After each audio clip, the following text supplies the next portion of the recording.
Chapter 1242. Yes, Qin Zhao was adapting to the feeling brought by the pressure. Qin Zhao's bones, skin, and flesh were all changing rapidly. Ever since Qin Zhao absorbed the golden key, he had been changing constantly. Not on the outside, but on the inside.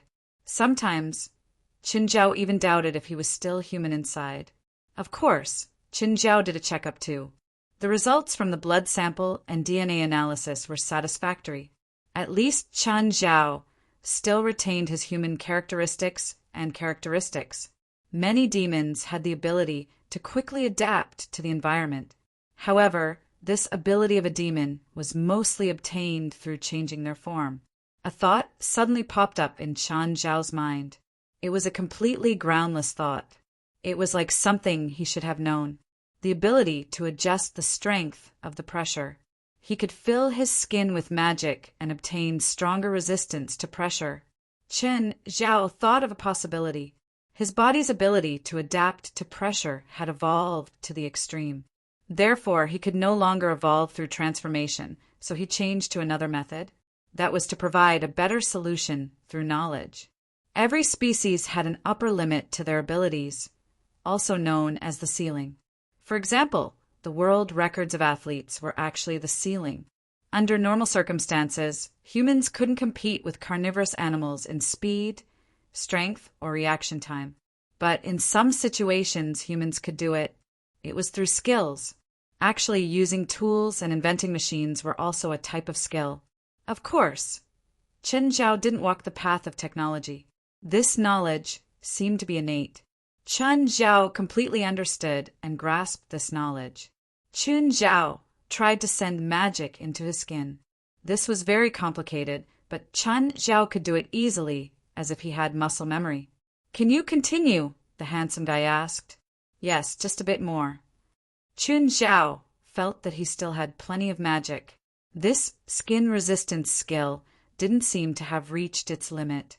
The closer he got to the source of magic, the greater the pressure. The handsome guy didn't react at all. There was no comparison. They weren't even on the same level. No, they weren't even creatures of the same dimension. The handsome guy moved forward several times. Each time, he would carefully ask Qin Zhao if he could still take the pressure. Finally, Qin Zhao felt that the pressure he could withstand had reached its limit. The handsome young man also stopped moving forward. In this place, the mana conversion system in Qin Zhao's body was not activated by the Qingyi manual. Instead, it passively allowed the external spiritual energy to propel it forward. At this time, no matter what cultivation method he used, it would not be faster than external power. Qin Zhao was cultivating passively. This couldn't even be considered cultivation. It was just watching his mana grow bit by bit. Qin Zhao's body was like a pond. The cultivation technique was equivalent to a water pump. When cultivating, the water pump would be activated and the water would be pumped into the pond. However, the current situation was that the water pressure was too high. The water was directly pumped into the pond, and the pump did not need to be activated at all. Of course, Qin Zhao's body was still a rather large pond. Therefore, even if his cultivation speed doubled, it was still a drop in the bucket compared to his own mana source. If he could maintain this state for more than 10 days, his mana source would probably double. But Qin Zhao clearly didn't have that much time. Even if the handsome guy summoned him, he couldn't change the rules. Qin Zhao only had 24 disappearances. Just then, Qin Zhao saw a huge demon flying to the front. The handsome guy frowned and pointed. The demon instantly fell from the sky. Qin Zhao glanced at the handsome guy, not understanding what he was doing. "I don't like strangers running in front of me. It's an eyesore." "Fine, you're a demon king. How long will the mana tide last?" "A few days. 8,000 years ago, were humans communicating with hell very frequently?" Qin Zhao asked curiously. Yes, there were indeed many humans communicating with hell back then. Then why did it disappear later? The rules. The rules changed. Demons affected the human world and even affected the progress of the human world. so the rules gradually changed. Then who made the rules? Gods? No. You should have come into contact with the alien god, right? Do you think that counts as a god? Chen Zhao shook his head. Alien god. He'd beaten up the alien god like a dog. Chen Zhao didn't think that gods were useless. What about the gods in your eyes? I've never seen a god. I was born from the rules, just like my other brothers and sisters. Are you talking about heaven's brothers and sisters, or hell's? Both, the handsome guy said. So we can't break the rules. Am I hallucinating? Your hair seems to be growing longer. Because my magic power is growing too, the handsome guy said. Although this growth is meaningless to me. Will the growth of magic power make your hair grow longer? A small spell. My magic power is too large, so I use my hair to store magic power and then... As the handsome boy spoke, his hair suddenly shortened again. Then I send magic power into my magic source. You can try this small spell. It can speed up the conversion of magic power and elements. Chen Zhao was interested and started asking the handsome guy for advice. However, Chen Zhao didn't learn the spell because it could speed up cultivation. It was because it was interesting. The handsome guy imparted the spell to Chen Zhao without hesitation. It was indeed a simple spell, but it wasn't. However, when Chen Zhao's hair reached his waist, he took a look in the mirror and smashed it. So ugly. Chen Zhao directly sent the magic power into his mana source. He would never use this spell again. It was so fucking ugly. Chen Zhao must be crazy to want to grow his hair long. He didn't have the handsome guy's unparalleled beauty. The length of his hair had a different beauty to him. Chen Zhao only had one conclusion. Long hair really wasn't suitable for him. Actually, if you don't like long hair, you can try body hair. It'll have the same effect. Chen Zhao thought about how furry he looked and couldn't help but feel a chill run down his spine. He wouldn't do it even if he was beaten to death. Give it a try. No, it's ugly. The handsome guy rejected decisively. It's fine. You can handle it. The handsome guy turned his head and ignored Chen Zhao. Chapter 1243. Suddenly, Chen Zhao cast a spell on the handsome guy. The handsome guy was already prepared. Chen Zhao was clearly 100 years too early to ambush him with his current level. The handsome guy didn't hold back either. He casually cast a spell on Chen Zhao. Instantly, Chen Zhao turned into a hairy savage. All right, there was really no point in playing this trick. The level difference was too big. Comparing Chen Zhao and the handsome guy, one was a level 100 player with paywalls, while the other was a level 1 player with 0 paywalls. After playing for a while, the handsome guy turned Chen Zhao into a hairy monster. To be honest, I've never thought of using this spell on anyone before you. There's something called hair growth in the human world. I think this spell suits the name. Hair growth. Don't you think it's appropriate? The handsome guy snapped his fingers, and all the thick hair on Chen Zhao fell off. Then it's called hair loss. Teach me this spell too. It's too complicated. You can't cast it with your current strength. What? Hair tonic can be used, but hair loss can't be used? Hair growth is a blessing spell, but hair loss is a curse. The magic theory is much more complicated. If you can reach the level of a great lord one day, you should be able to learn hair loss. How far is my current strength from that of a great lord? About 100 times. Chen Zhao almost vomited blood. He thought that he should be very close to that level. He didn't expect to be shocked by the handsome guy's words. Is the difference that huge? Don't you have a great lord friend? I think he's Beelzebub's subordinate. You should be even weaker than him. Is Beelzebub Zophi stronger than a normal great lord? He's mastered the devouring technique. He's already devoured 4 great lords of the same level, so he's much more powerful than a normal great lord. There are less than 100 great lords like him in hell. He's close to a secondary demon king now. Chen Zhao's heart jumped. He remembered that when Beelzebub, Zophie, and Orus gave him Abydos, they'd said that they had a plan, but they didn't say it clearly. They said that they wanted him to take care of and educate Abydos, as well as to seek refuge. Qin Zhao had always been confused. They were so powerful. Why would they hide? Moreover, they shouldn't have any stronger enemies, right? Regular lords were no match for Beelzebub, Zophie. Was there a need to entrust his own son to him? It felt like he was entrusting an orphan to her. Handsome, does he want to do something? Qin Zhao asked. Yes, do you want to know? Chen Zhao was conflicted. Should he find out from the handsome guy? Can I know? There's nothing I can't know, the handsome boy said. Then tell me. Their goal is very simple, to hunt secondary demon kings, said the handsome guy. You're saying that Beelzebub, Zophie, wants to challenge someone more powerful than him? It's not a challenge. It's an attempt to replace him, the handsome young man said. To deliberately devour other great lords to accumulate and increase their own strength. The goal is clear. Naturally, it's to replace a secondary demon king. Can he succeed? 1%, the handsome guy said. The handsome young man said, there are too many lords in hell. Almost every lord has their own ambitions, and there are not many lords who put their ambitions into action. Since I came to hell, there have only been a few successful examples.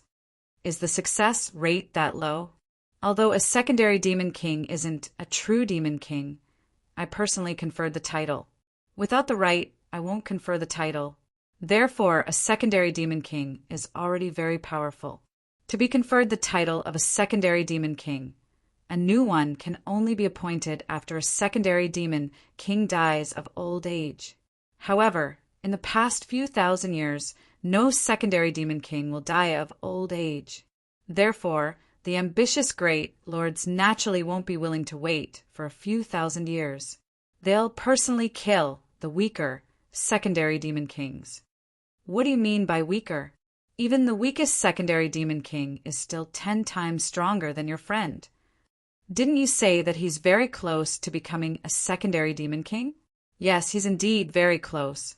Originally, he was 100 times weaker, but now he's only 10 times weaker. Isn't he very close? Chen Zhao was speechless. There seemed to be something wrong with the concept of close. Don't worry. Before he reaches a true level, he won't do anything. You're saying that Beelzebub, Zophie, can also reach the level of a secondary demon king. He can in terms of power.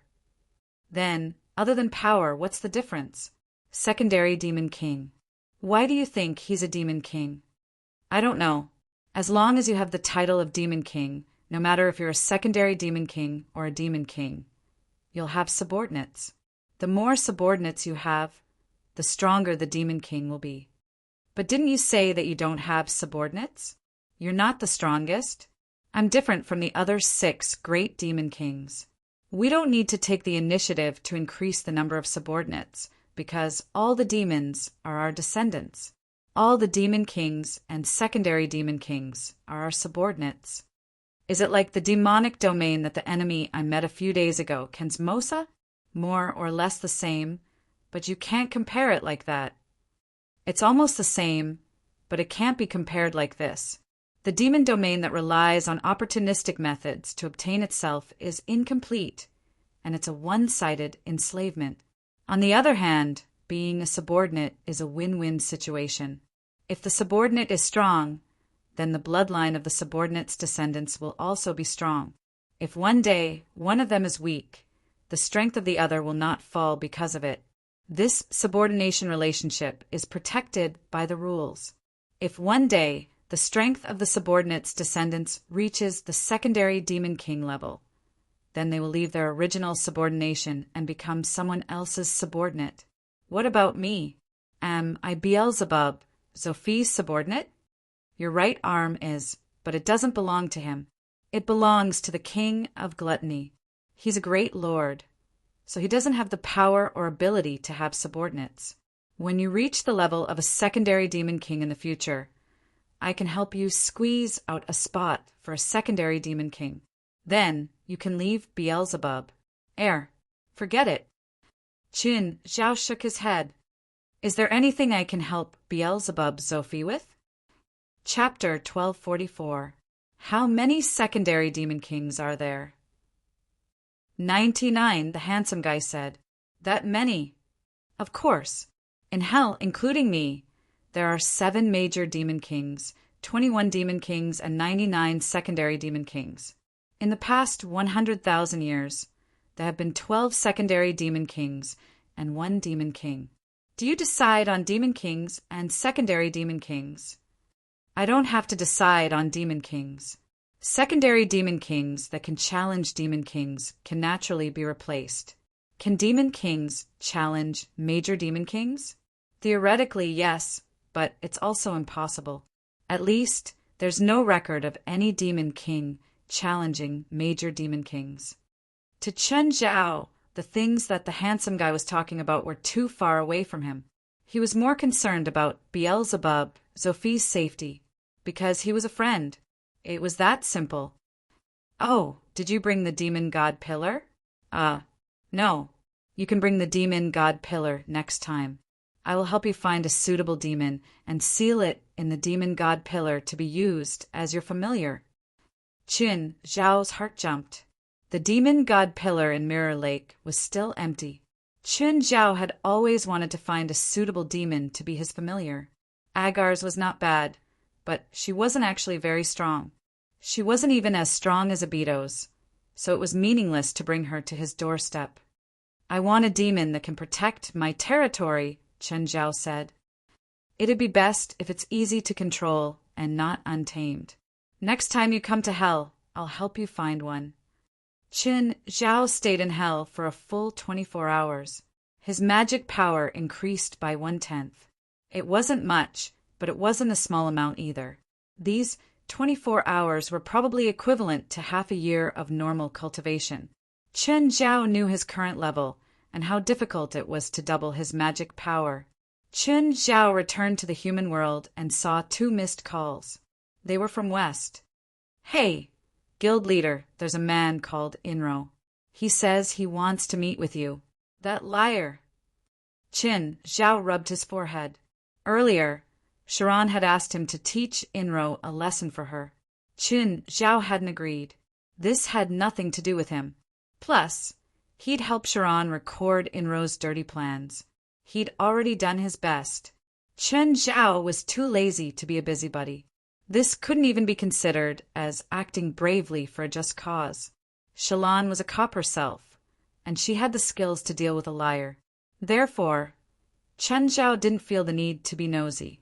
However, Chen Zhao didn't expect Inro to still find him. Guild leader, that person is a swindler?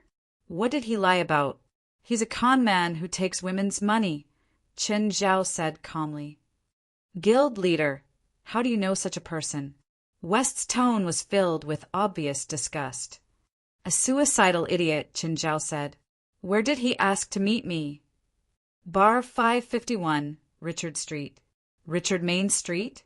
That far. Guild leader, these scammers usually have many tricks up their sleeves. You'd better be careful. West wasn't worried about Chen Zhao's safety. If there was really something that could threaten his safety, it would probably be the end of the world. However, swindlers were different. They might not be harming people's lives. Got it, I'll be careful. Chen Zhao arrived at Richard Main Street. Richard Main Street was an old neighborhood. In the 50s and 60s, before Hollywood's movie industry was established, Richard Main Street was already a famous industrial district. However, as Los Angeles's pillar industry changed and the movie industry rose, Los Angeles became a world-famous movie factory. Richard Main Street gradually declined. There were still many old houses on both sides of the street. Most of them were built in the 50s and 60s, old and weathered. There weren't many people living here. There were also very few people and cars on the street. When Chen Zhao had wanted to come to America, he'd done some research. This was one of the places where the rent was cheap and it was safe. This was a white neighborhood. Although it had declined, most of the residents still retained their stubbornness and pride. They also had some racial tendencies. If Chen Zhao had chosen to rent a house here, he might not have been able to get one. Chen Zhao parked the car on the side of the road and strolled around the shops. Soon, Chen Zhao found Bar 551. Bar 551 wasn't a house number. It was just called Bar 551. Chen Zhao didn't know why it had such a strange name. A man in a windbreaker pushed open the door of the bar and bumped into Chen Zhao. The two glanced at each other. The man shrugged. Sorry. Chen Zhao touched his pockets. He hadn't lost anything. Entering the bar, Chen Zhao saw Inro. Smiling, Chen Zhao sat down before Inro. At the same time, he asked the waiter to pour 2 glasses of wine. Hi, Mr. Inro. I heard you were looking for me. Mr. Chen, did you tell Sharon about my plan? Inro looked at Chen Zhao with a livid expression. What are you talking about? I don't understand. You tricked me. Inro stared at Chen Zhao angrily. Don't you know the rules of our industry? You causing trouble like this and exposing my plan is not tolerated by the industry. Chen Zhao finally understood. This guy was here to punish him. Chen Zhao didn't know if Sharon had told him everything. Chen Zhao didn't care what Inro's goal was. He only blamed Sharon. After all, he'd helped her. How did he get involved again? I don't understand the rules. Chen Zhao stood up. If there's nothing else, I'll be leaving. Chen Zhao wasn't interested in wasting time with a liar who tricked women. So he turned to leave. Just then, Inro slammed the table and stood up angrily. Yellow Monkey, do you know you've made a stupid decision? Chen Zhao stopped and turned to look at Inro. Don't force me to attack you here. You'll regret it. Inro stared at Chen Zhao with a livid expression. Chen Zhao sneered. Regret? He really wasn't afraid of Inro's threat. If Inro's threat could really pose a threat to him, then he wouldn't have specialized in deceiving women. I'm looking forward to seeing how you'll make me regret it. With that, Chen Zhao turned to leave. On his way home, he received a call from David. Hi, David. How come you have time to call me? Where are you now? Home. What's up? Chapter 1245. Escape? David, your joke is so strange. I'm strange? You're the one who's strange. David's bruises were slightly angry. Are you going to come to the police station and surrender yourself? Or do I have to arrest you myself? I don't know what you're talking about. Your murder of Inro Becker has already been recorded by the surveillance cameras. I think you don't have to pretend in front of me anymore.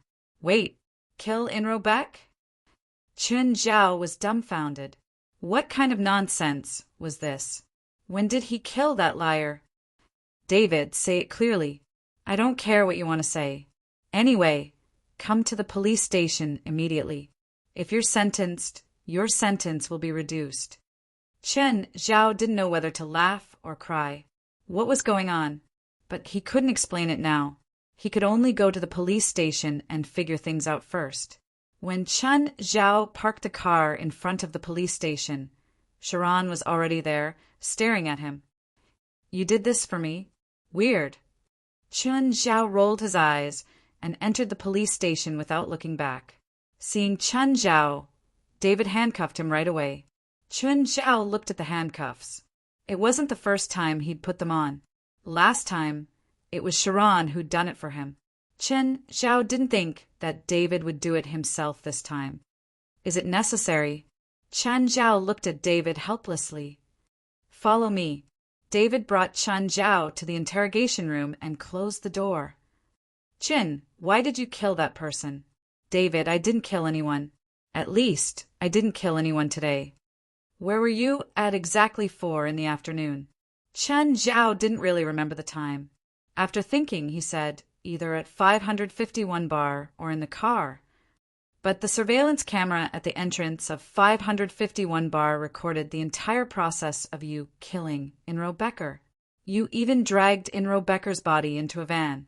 Chen Zhao scratched his head. Can I see the surveillance? David looked at Chen Zhao deeply. He knew many things about Chen Zhao. He even knew that Chen Zhao would sometimes use private torture. David wouldn't ask about it either. After all, some of Chen Zhao's actions went against his professional ethics. But this time, Chen Zhao was too brazen. So David was even more conflicted. In the previous call, he even hoped that Chen Zhao would run away and disappear from the world. But he didn't expect Chen Zhao to turn himself in so casually. David played the surveillance video to Chen Zhao. The surveillance video recorded Chen Zhao entering and leaving the bar. When he saw this, he looked up at David. "See, I've already left." But just as he finished speaking, Inro walked out of the bar. At this moment, a van suddenly braked in front of the bar. In the video, Chen Zhao charged out of the van and shot Inro's head 3 times. Then he dragged Inro's body into the van. Chen Zhao's eyes widened in disbelief, because the person in the monitor was really him, and he was dressed exactly the same as him. David ended the video and looked at Chen Zhao. The owner of the bar called the police. He also confirmed that you and Inro Beck had an argument in the bar. Chen Zhao rubbed his head. "Can I say that I'm not the murderer in this video?" "Chen, the evidence is clear now. Why are you still denying it? I hope you can hand over Inro Becker's body." "I really didn't do it." Chen Zhao's face was filled with helplessness. "Chen, someone changed into my appearance and committed the crime," Chen Zhao said. "Do you think that if I wanted to kill someone, I would do it so openly?" David frowned at Chen Zhao. To be honest, if there wasn't this video, he wouldn't believe it either. He believed that Chen Zhao wouldn't be crazy enough to commit murder in broad daylight. More importantly, did Chen Zhao need a gun? "I didn't do it." "Are you serious?" David stared at Chen Zhao seriously. Chen Zhao rubbed his chin. "Turn around and look." When David turned around, he was shocked. Behind him, a black and red liquid appeared, as if it was going to swallow him. Chen Zhao had shown David the dark lava. At the same time, he'd swallowed the table in the torture room right in front of him. "Did you see that?" Chen Zhao said helplessly. "If I wanted to kill someone and destroy the evidence, I wouldn't have to go through so much trouble. I can make them disappear without anyone noticing. I don't need to self-destruct like this." Chen Zhao couldn't show this ability in court, but David believed Chen Zhao. "So, someone really changed into your appearance and committed murder in the street?" Chen Zhao nodded. David was troubled. "Is this person also a spiritualist?" "Maybe. It's possible. If it's just plastic surgery, they can't change their clothes in such a short time. I think it's some kind of spiritualist magic. If that's the case, this person can change into your appearance. Then it's possible that he can also change into someone else's appearance. In this case, it's almost impossible to catch the real culprit, and you will inevitably be tried in court, and your crime will almost never be cleared. So troublesome." Chen Zhao sighed. "Use my phone and call someone called West. Tell him to come here. Feilai, try to hide it if you can. Call her and tell her that I got drunk here," Chen Zhao said. "Oh, if I want to be released on bail, what procedures do I need? How much?" "You can't be released on bail now." "Why?" "Because your assets and the current evidence are too obvious, so you can't be released on bail. Even if it's accepted, you'll probably have to pay $10 million. No one was in more pain than David, because he knew that his friend was innocent, but he couldn't do anything. He even had to send his friend to jail with his own hands. Chen Zhao was very angry now too, but he had to suppress his anger. He couldn't vent it on David, right? "You can only stay in the detention room tonight." David seemed pained. "Tomorrow you'll be transferred to jail until the court or I find groundbreaking evidence." Chen Zhao nodded helplessly. He was really unlucky this time, but he didn't have high hopes for David and the police. Chapter 1246. Chen Zhao was locked in the police station's detention room. The handcuffs were temporarily removed. Actually, David also knew that handcuffs were meaningless to Chen Zhao. In fact, the police station was meaningless to Chen Zhao. If Chen Zhao wanted to leave, no one could stop him. Chen Zhao didn't think that he would have a day like this. However, Chen Zhao actually had a cellmate. It was a bald fatty wearing a loose t-shirt. There were all sorts of strange tattoos on his head, extending all the way to his shoulders. His expression was ferocious. Chen Zhao lay on the bed, but the fatty was already staring at him. "Kid, take off your pants," the bald fatty shouted. Chen Zhao turned his head and glanced at the fatty, after which he sat up. "What did you say?" "I told you to take off your pants." Chen Zhao stood up, but he subconsciously glanced at the surveillance camera. He was already very angry, very angry. "I told you to take off your pants. Don't you understand?" The fatty roared again. At the same time, he stood up and reached out to grab Chen Zhao. Chen Zhao swung his fist and smashed into the wall behind the fat, bald man. His body smashed into the fat, bald man's body. The fat, bald man was knocked back onto the bed. He saw Chen Zhao's fist retract from the wall. The dust on the wall landed on the fatty's face. Baldy raised his head and looked at the hole in the wall. His expression suddenly became unnatural. Chen Zhao put his hands on the edge of the bed frame. He squeezed hard, deforming the metal frame. "What did you say?" "Say it again." I was joking." The fatty wanted to cry. He was about to piss his pants. He'd thought that Chen Zhao was an Asian with yellow skin. He'd heard that Asians were all cowards in America. Who would have thought that Chen Zhao wasn't cowardly at all? He even looked ferocious. More importantly, this guy was so strong that he didn't seem human. Duang duang, Chen Zhao turned around and saw David standing outside the door. He knocked on the metal fence. "Chin, someone's here to visit you." Chen Zhao rubbed his forehead and walked to the fence. When David opened the door, Chen Zhao said, "If he wants to change rooms, don't agree." David looked at the bald fatty who was so scared that he peed his pants and then nodded. Chen Zhao was brought to the interrogation room and saw Wes sitting there. Generally speaking, when a suspect was locked up in a temporary detention center, he was not allowed to see anyone other than his lawyer. But Wes must have his own ways. Seeing Chen Zhao in handcuffs, West covered his mouth to stifle his laughter. He had never seen Chen Zhao in such a sorry state. "If you're here to mock me, I'll make you regret it when I get out," Chen Zhao threatened. "All right, guild leader. Let's get down to business." West immediately gave in. The mocking words that he had prepared were immediately tossed aside, not daring to come out of his mouth again. "Guild leader, tell me the specifics." "I was framed." Chen Zhao told the whole story. "There are people who can change their appearance and even their clothes?" "Yes." Chen Zhao nodded. "Is there a way to capture him?" "Alice knows divination, but it'll be difficult if the person's magic level is higher than Alice." "Then let Alice do the divination first," Chen Zhao said. Seeing that Chen Zhao was filled with anger, West didn't dare to provoke Chen Zhao. Otherwise, Chen Zhao would really lose control. Chen Zhao didn't want things to get out of hand. After all, Fei Lai was pregnant. He didn't want her to be worried.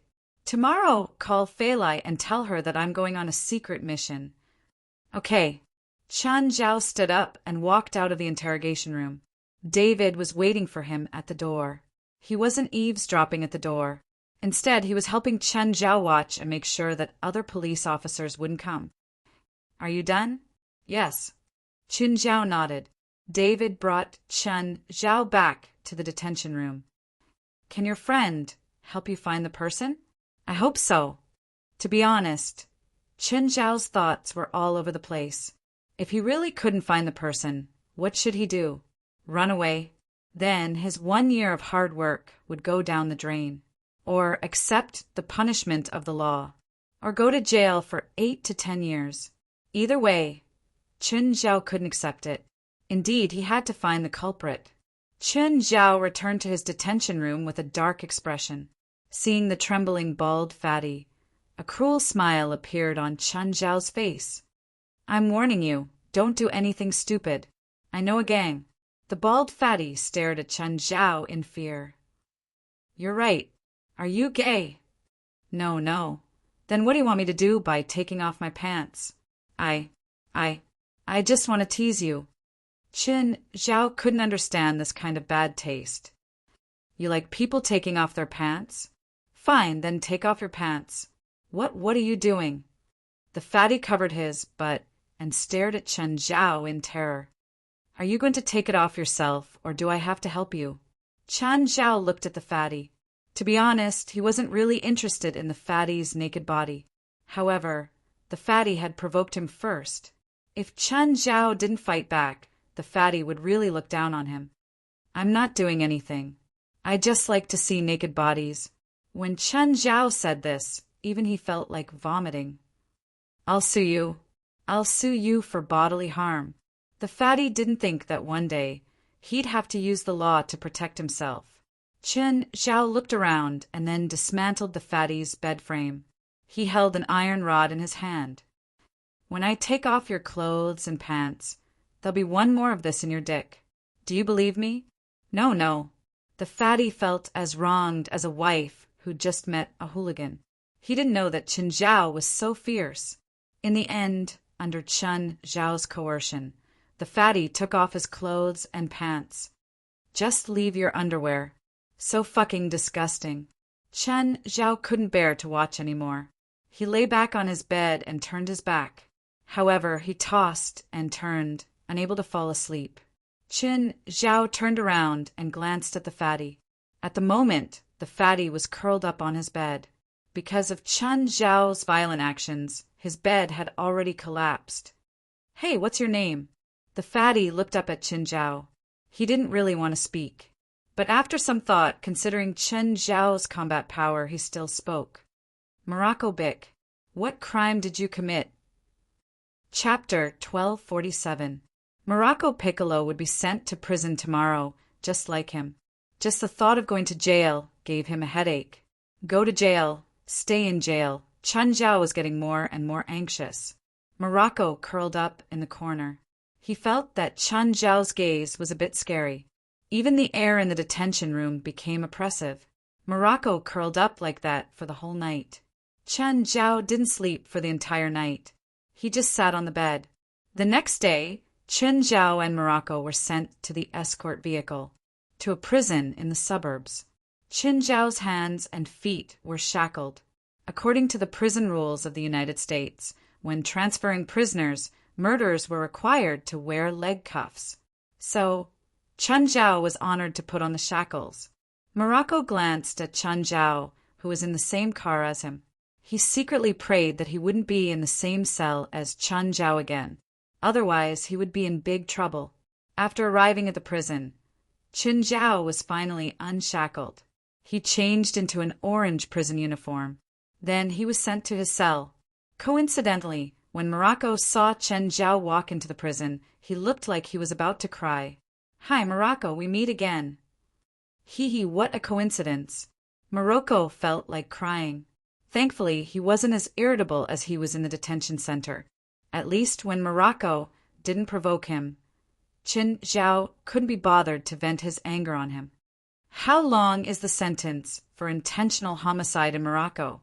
Morocco's heart skipped a beat. He couldn't be a homicidal maniac, right? It depends on the plot.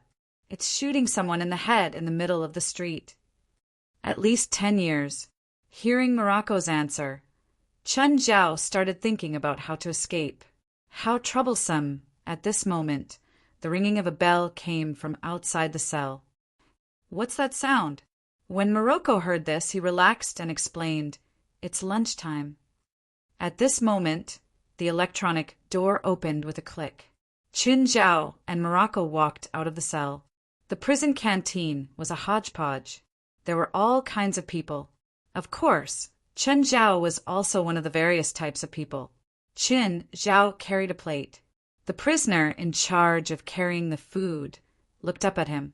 Newbie? The prisoner casually gave Chen Zhao some food. Chen Zhao didn't like this attitude, even if he didn't care about the amount of food. Forget it. I'm already in prison. It's better to keep a low profile. Chen Zhao found Morocco's seat. Seeing Chen Zhao sit down, Morocco immediately put a drumstick on his plate to Chen Zhao. "No, you eat," Chen Zhao said calmly. But just then, a big guy walked over and grabbed the drumstick from Chen Zhao's plate, eating it right away. "It's not your fault." The big guy looked down at Chen Zhao. "Newbie, you don't seem to understand what this place is." Bullying newcomers was a prison rule. Whether it was in China or abroad, the rules were the same. Han Bao, as a veteran of the prison industry, was very knowledgeable about prisons and had a lot of feelings for them. After all, Han Bao had been in prison for 15 years. Of course, it wasn't because he committed a crime. This is a prison, a place for bastards.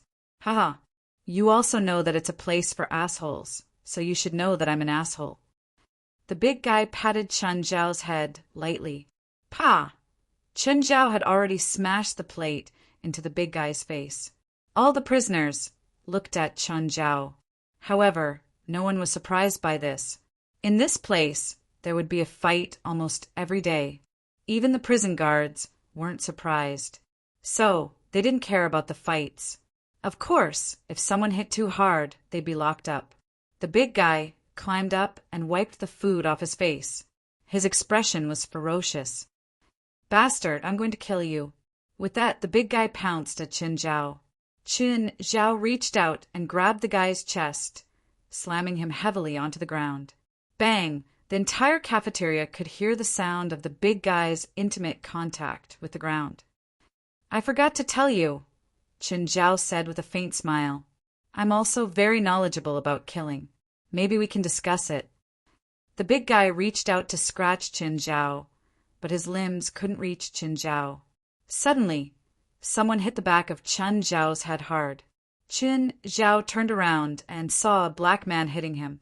Chen Zhao pushed forward, and the black man fell 3 or 4 meters away, landing heavily on the ground. But another person came up to attack Chen Zhao. Chen Zhao lifted his hand and threw it again, smashing it onto the big guy's body. Another one seeking his own death. And another one, Chen Zhao used one move after another, piling them all on the big guy's body. After knocking down 6 people in a row, no one else continued to attack Chen Zhao. Just then, the prison guard on the 2nd floor knocked on the metal bars with his baton. "Stop, you bastards. Don't look for trouble." The prison guards also liked to watch fights, but they would stop it before it got out of hand. Chen Zhao took the lunches of the 6 prisoners he'd knocked down. Under everyone's gaze, he ate all 6 lunches. Morocco stared at Chen Zhao with wide eyes. Not only could this guy fight, but he could also eat. In prison, there were usually 3 types of prisoners. The other type was that those who had gangs outside would form their own cliques after entering prison. Other prisoners were basically unwilling to provoke these cliques, and they wouldn't actively provoke other prisoners either. Another type was those who were better at fighting. They would gather a group of people and wouldn't provoke the cliques. Instead, they would provoke newcomers and those who were easier to bully. The third type was those who were easy to bully. There were also people like Chen Zhao who looked like they were easy to bully. Of course, after this battle, there shouldn't be anyone who would think that way anymore.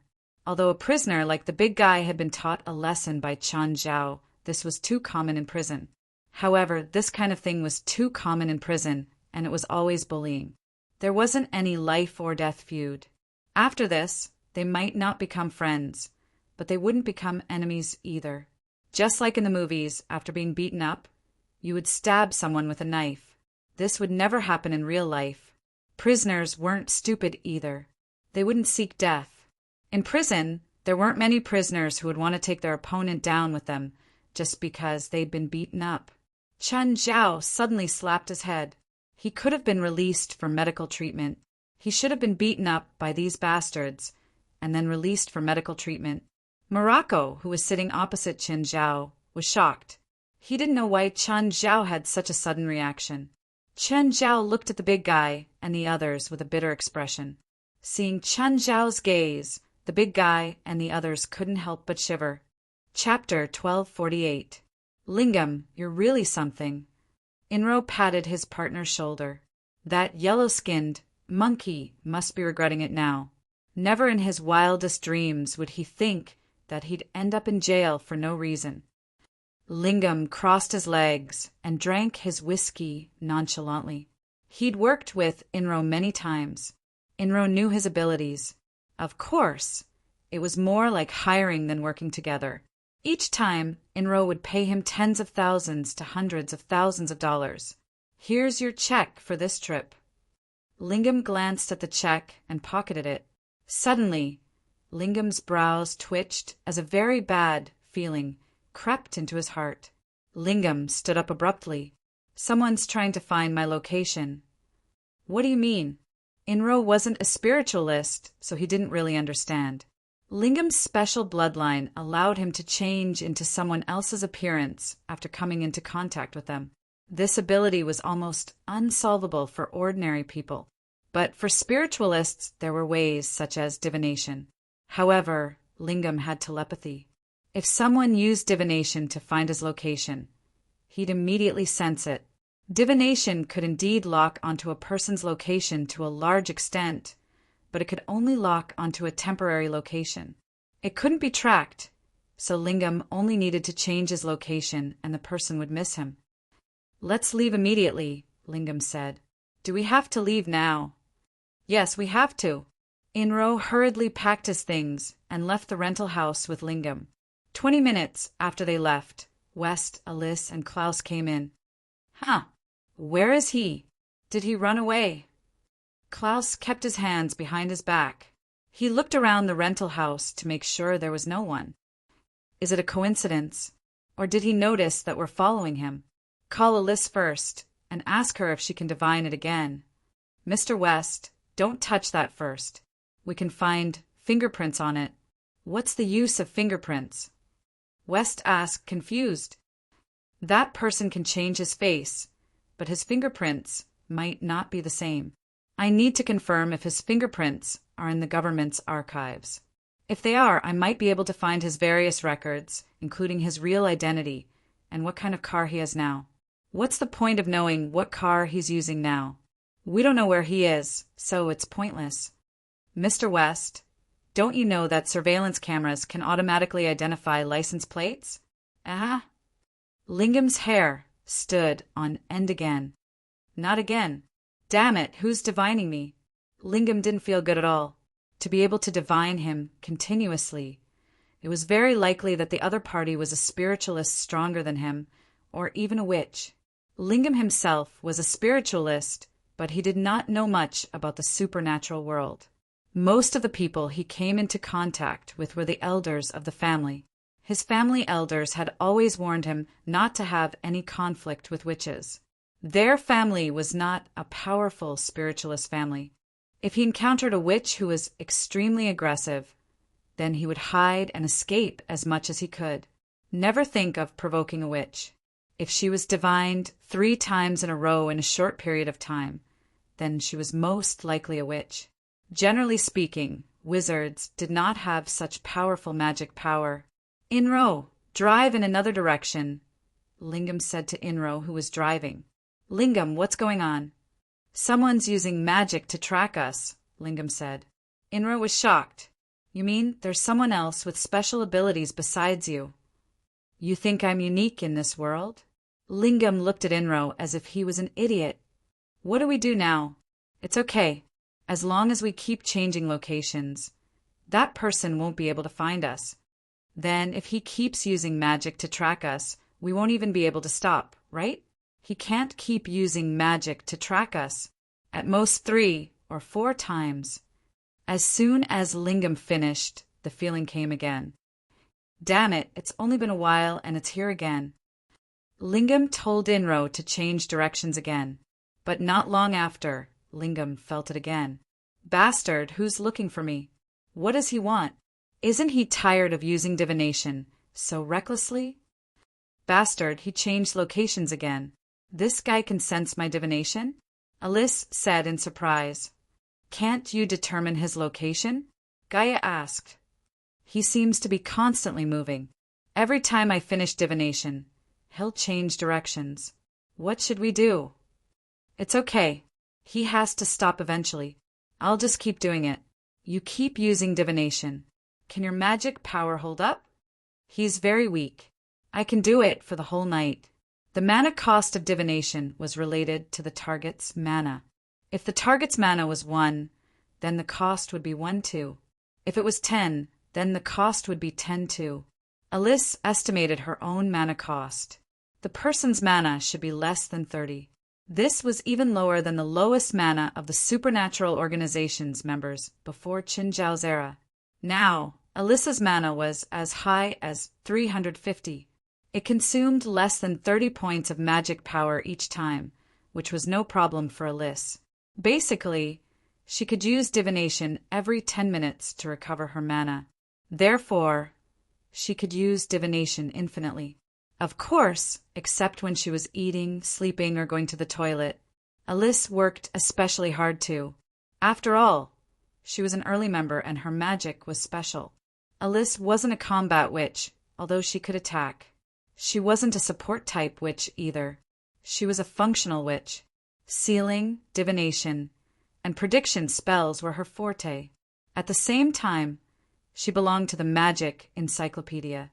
Of course, because it wasn't complete, many spells weren't complete.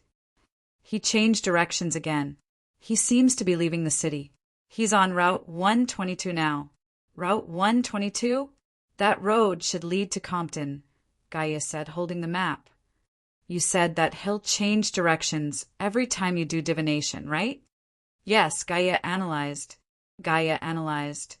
It was originally at Shilin Street, then here, and finally Highway 122. Gaia's eyes flashed. She pointed at the map. Alice, next divination after 30 minutes. Don't do it before then. Chapter 1249. Qin Zhao was depressed. After the fight, he'd wanted to continue provoking Big Guy and his gang. But they were all terrified. This doesn't seem to be the same as what I know. Qin Zhao wanted to get beaten up. But in this prison, no one was willing to fight him anymore. As a result, Qin Zhao didn't have a good appetite during dinner. He ate unhappily. Boss Qin, are you full? Morocco asked. Do you need me to get you some food? No need.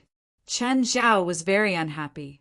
He kept staring at Big Guy and his gang. Big Guy and his gang kept their heads down, not daring to meet Qin Zhao's eyes. Boss Qin, there's a boxing match tonight. What kind of match? Qin Zhao asked, confused. It's organized by the prison guards. The contestants are all serious criminals. Qin Zhao wasn't a serious criminal. He was just a suspect now. Before he was convicted, he wasn't a real guest here. Generally, the felons in the prison lived separately from the ordinary prisoners. They would only go together when they had to eat or when they were out for a walk. Nothing will happen. Of course.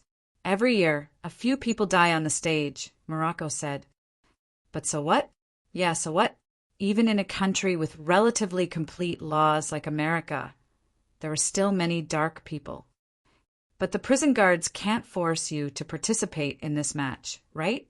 The prison guards have their ways. Which serious criminal doesn't want their sentence reduced? Every time they reduce their sentence, the prison has to issue an evaluation form. The prison guards have the absolute right to decide. Are you familiar with this prison? I've been here at least 6 times, Morocco said. The longest time was 2.5 years. After dinner, Qin Zhao and Morocco returned to their cells. Around 10 at night, there was the sound of a baton knocking on the cell door. A prison guard poked his head in. Are you asleep? Neither Qin Zhao nor Morocco was asleep. No, Morocco replied. At this moment, the cell door was opened. Knock, knock. The guard knocked on the door again, then left. What does he mean? He's asking if we're going or not. If we're going, go to the cafeteria. If not, close the door. There were so many rules in this prison. However, he still wanted to see the world, so he went to the cafeteria with Morocco. At this time, the tables and chairs in the canteen had been pushed to the corner. 40 to 50 prisoners were standing on the tables and chairs beside them. A dozen prison guards were standing in front of the bars on the second floor. A short convict was walking among the other prisoners, collecting gambling money. This short prisoner was probably the prison guard's lackey. Help the prison guards open the gambling house and collect the gambling money. Chen Zhao was quite surprised that these criminals actually had cash. Moreover, it was like a regular boxing match. There was even a host holding a microphone, introducing the first two contestants to the audience and gamblers. Chen Zhao heard that people didn't use their fists in underground fights. However, the fighters in this prison boxing match were wearing masks. The rate of death and disability without gloves was too high. If the prison guards organized a boxing match, they probably wouldn't earn more than $10,000. However, if one person died, the various procedures and arrangements would be very troublesome, and the gains would not make up for the losses. Therefore, the boxing match was still carried out in a more formal way, and there were also referees. Of course, rather than calling it a boxing match, it would be more accurate to call it a freestyle fight.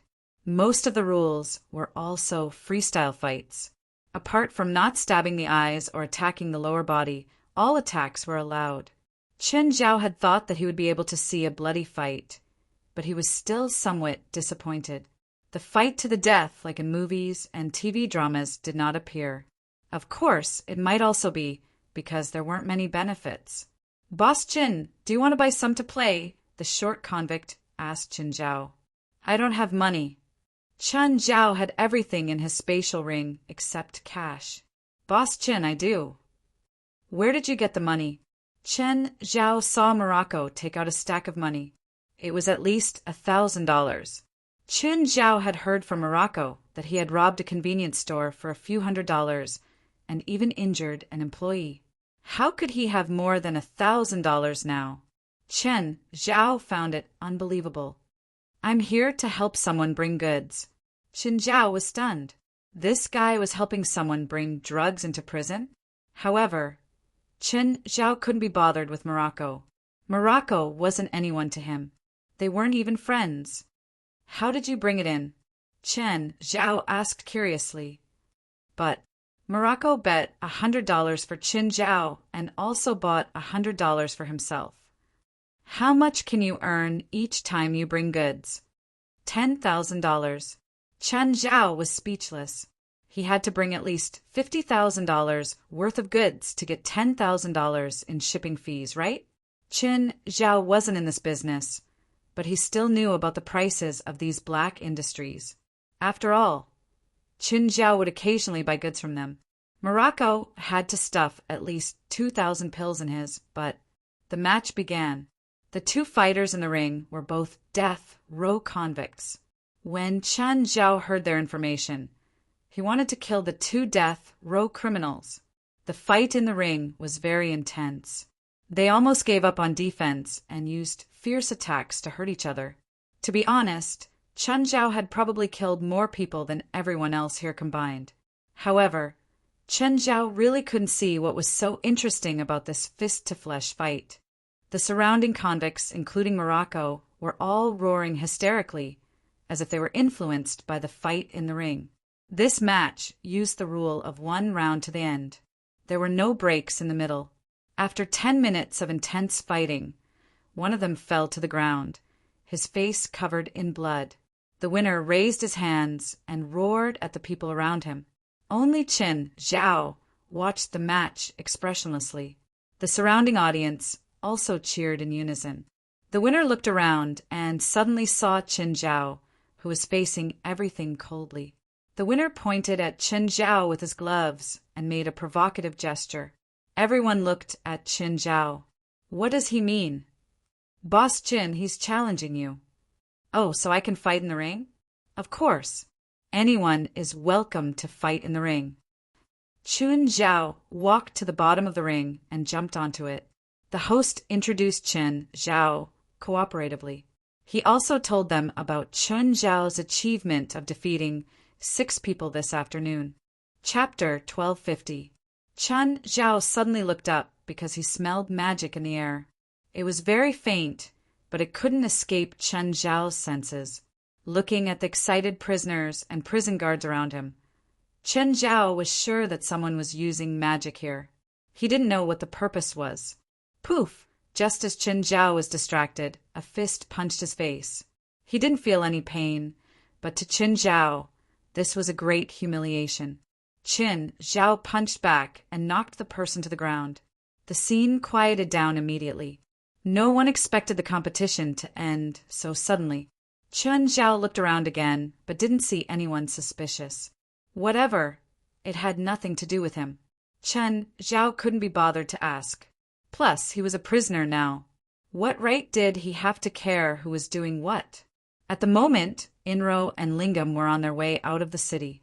Suddenly, Lingam's body trembled. That feeling came again. Again. Should we change direction? Inro was already used to it. We can't change direction. Lingam shook his head. There's still a lot of traffic in our direction, but there's clearly much less traffic going into the city. If we change direction, we might be discovered. Lingam analyzed. Let's keep going in this direction. Lingam, where are we going? If we keep being sensed by other people using magic like this, we'll be found sooner or later. It's okay, Lingam said. This time, the person's divination took half an hour. It means that he's starting to get tired. He was very confident in his analysis. He can't keep divining forever. As long as we leave L.A., it'll be hard for him to continue tracking us. If he divines again, we'll return to L.A., and the person chasing us will be tired of running. Lingam, do you know who's chasing us? No. Lingam had always been afraid of this. He didn't want to talk about it in front of Inro, because he was afraid that Inro would leave him, because he didn't know how to drive. This was the crux of the matter. If Inro were to separate from him, there would be no one to drive him. Then it would be very troublesome to change direction quickly. So Lingam didn't want Inro to know that the person chasing him was very powerful. But just as Lingam had feared, Inlor was behaving like this. He did not want to run around with Lingam. Lingam, don't you think we should split up and run? Are you sure he's only looking for me? It's possible that they're trying to capture both of us at the same time. I can sense their divination, but you can't. Perhaps you've already been divined many times before this. If I wasn't here, I'm afraid you'd have already fallen into their hands, Lingam said. Inro's expression changed slightly when he heard Lingam's words. Indeed, if Lingam wasn't around, they might have captured him. At the same time, the members of the Lightning Squad were patrolling the roads leading into and out of the city on Highway 122. If it was during the day, it would be hard to find him with the traffic in downtown Los Angeles. But at night, the traffic flow was relatively less. Therefore, it was very easy to find them on the roads leading into and out of the city. Klaus had found both Inro and Lingam's fingerprints at their residence, and Lingam's fingerprints were in the FBI's files. Lingam was also a repeat offender, but these files were all from before the age of 18. After the age of 18, Lingam had turned into a good young man with no criminal records. Through the bank's spending records, Klaus also found out that Lingam had bought a car not long ago, but Lingam didn't have a driver's license. That meant that Lingam had other accomplices. This information was obtained by West through the authority of the Anti-Terrorism Department.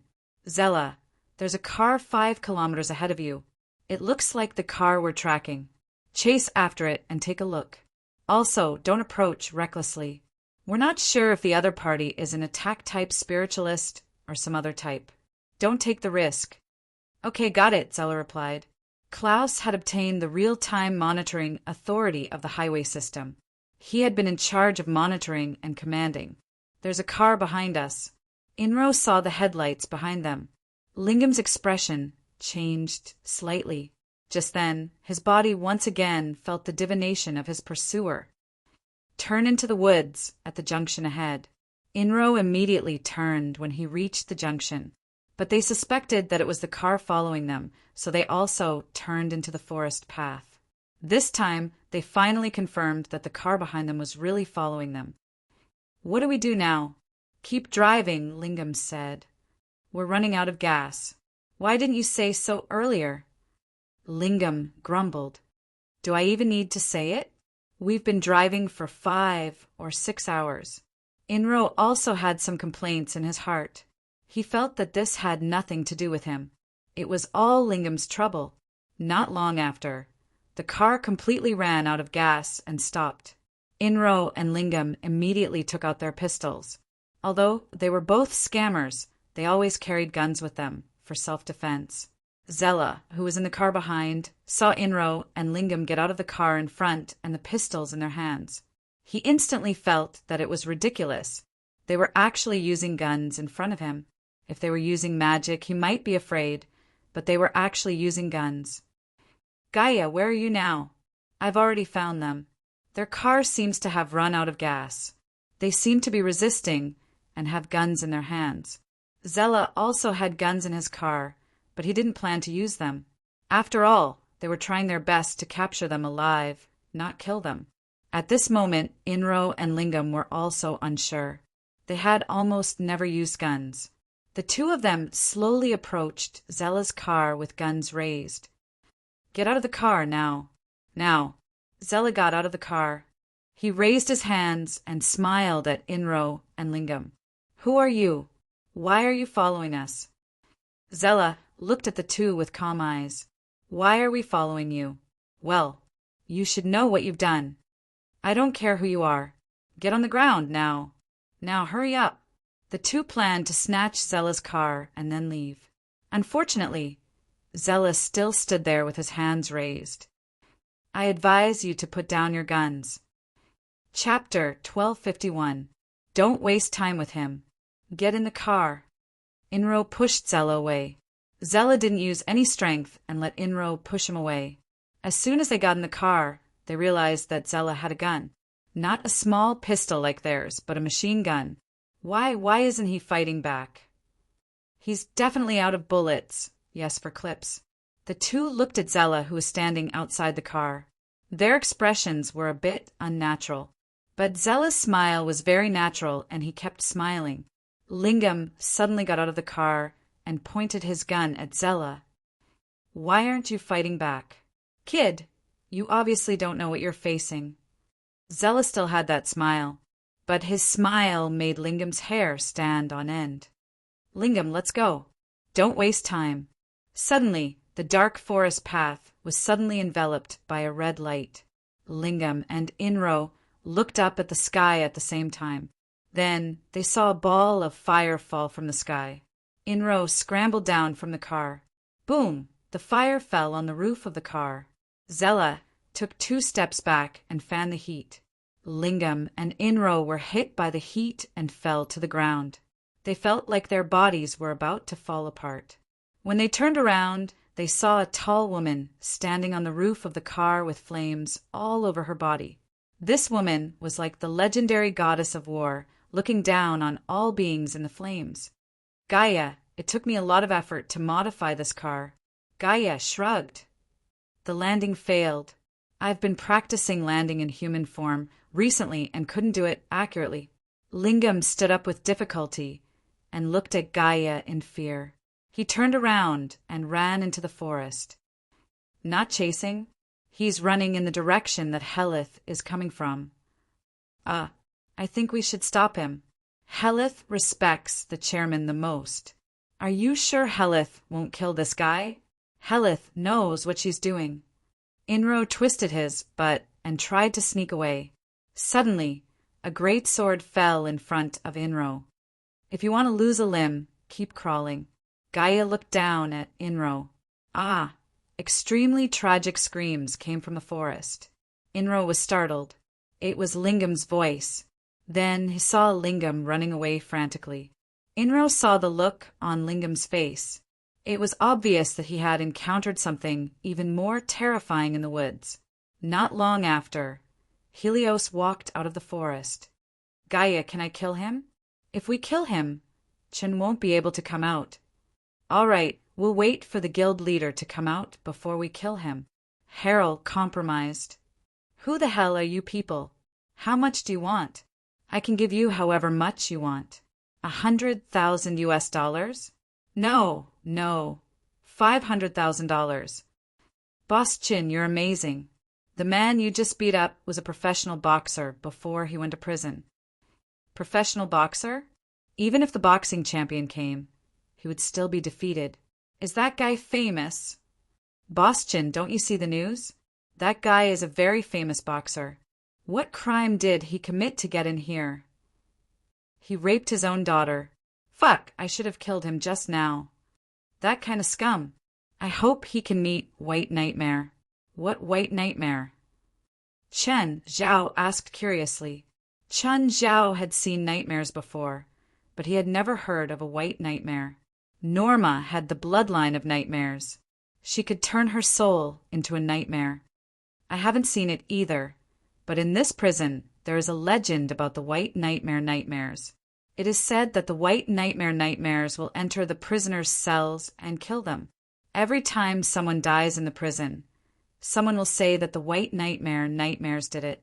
The last time I came here, someone died. A prisoner said that his roommate was killed by the white nightmare nightmares. Every prison had all kinds of legends, but most of them were made up. When he was fighting in the ring, Chen Zhao had indeed felt magic. However, it wasn't strong and he didn't feel any evil aura. People often said that words were like the person. Some people could tell a person's state of mind and emotions from words. Relatively speaking, words couldn't completely tell a person's good or evil, but magic could. For example, Chen Zhao's magic was filled with violence and madness. Gaia's magic was scorching and determined. Helisa's magic was obscure and impure. Alice had told Qin Zhao that some spiritualists would go to special places to practice magic. For example, prisons were often visited by people who practiced black magic. Practicing black magic didn't mean that they were evil. For example, Helis was the representative of black magic. Her magic was impure, but it wasn't evil. Whatever, let's not talk about this. It's so uncomfortable to talk about this at night. After the lights went out, Qin Zhao heard Morocco mumbling. At the same time, an ethereal aura appeared. Qin Zhao turned his head and saw wisps of white gas seeping in from the crack of the door. The white gas gradually gathered into a white creature. The creature was as white as snow and had a cat's head. It wasn't tall, less than 80 centimeters, and it stood upright. It looked like a cat demon. The creature bounced lightly and stuck to the wall. Then it jumped to the ceiling and hung upside down. It walked a few steps upside down on the ceiling until it was above Morocco. Then it swooped down. The cat demon wasn't invisible. Morocco could feel it when it fell. Morocco opened his eyes and saw the cat demon on him. He opened his mouth, but he couldn't make a sound. He couldn't even move. The cat demon reached out with its claws and slowly grabbed Morocco's neck. Morocco wanted to struggle, but he couldn't move at all. It was as if a ghost was pressing down on him. His body tensed up. The cat demon was very small. It probably didn't weigh more than 20 kilograms. Normally, a creature of this size wouldn't be able to harm Morocco's body at all. Morocco was 8 meters tall, but he weighed 110 kilograms. He was more than 10 times the cat demon's weight. However, the cat demon's seemingly weak claws made it hard for him to breathe when it grabbed Morocco's neck. "Help! Help me!" Morocco turned his head with difficulty. He wanted to cry for help, to ask Qin Zhao for help. But his voice was very weak and he had trouble breathing, like a drowning person. However, he saw that Qin Zhao seemed to be looking at him. Morocco couldn't make a sound. He could only move his mouth to ask for help.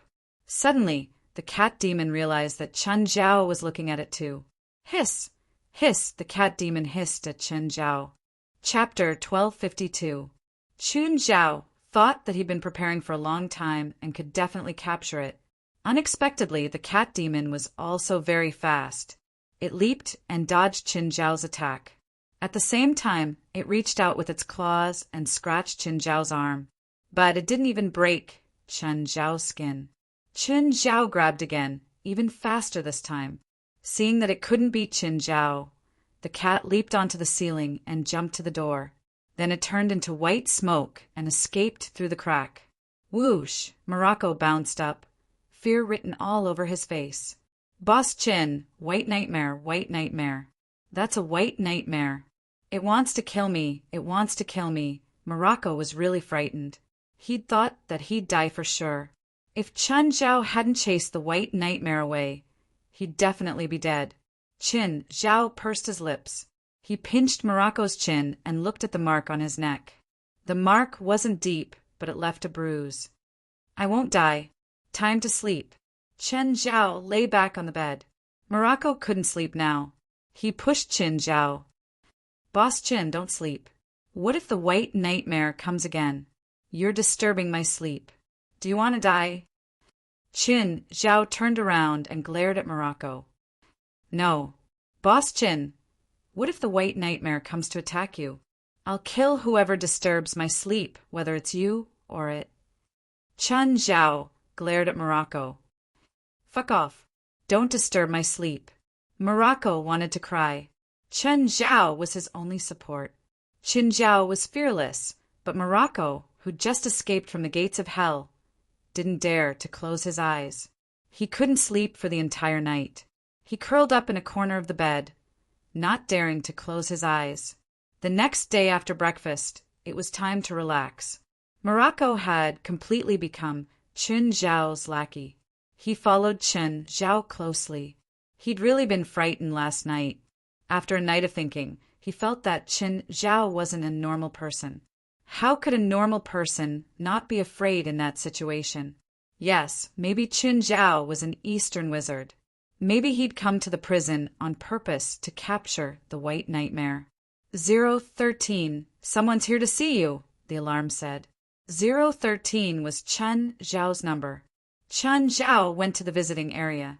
It wasn't the kind of place where people communicated through a glass. Instead, there was a table and 2 chairs facing each other. There were already a few prisoners in the visiting room.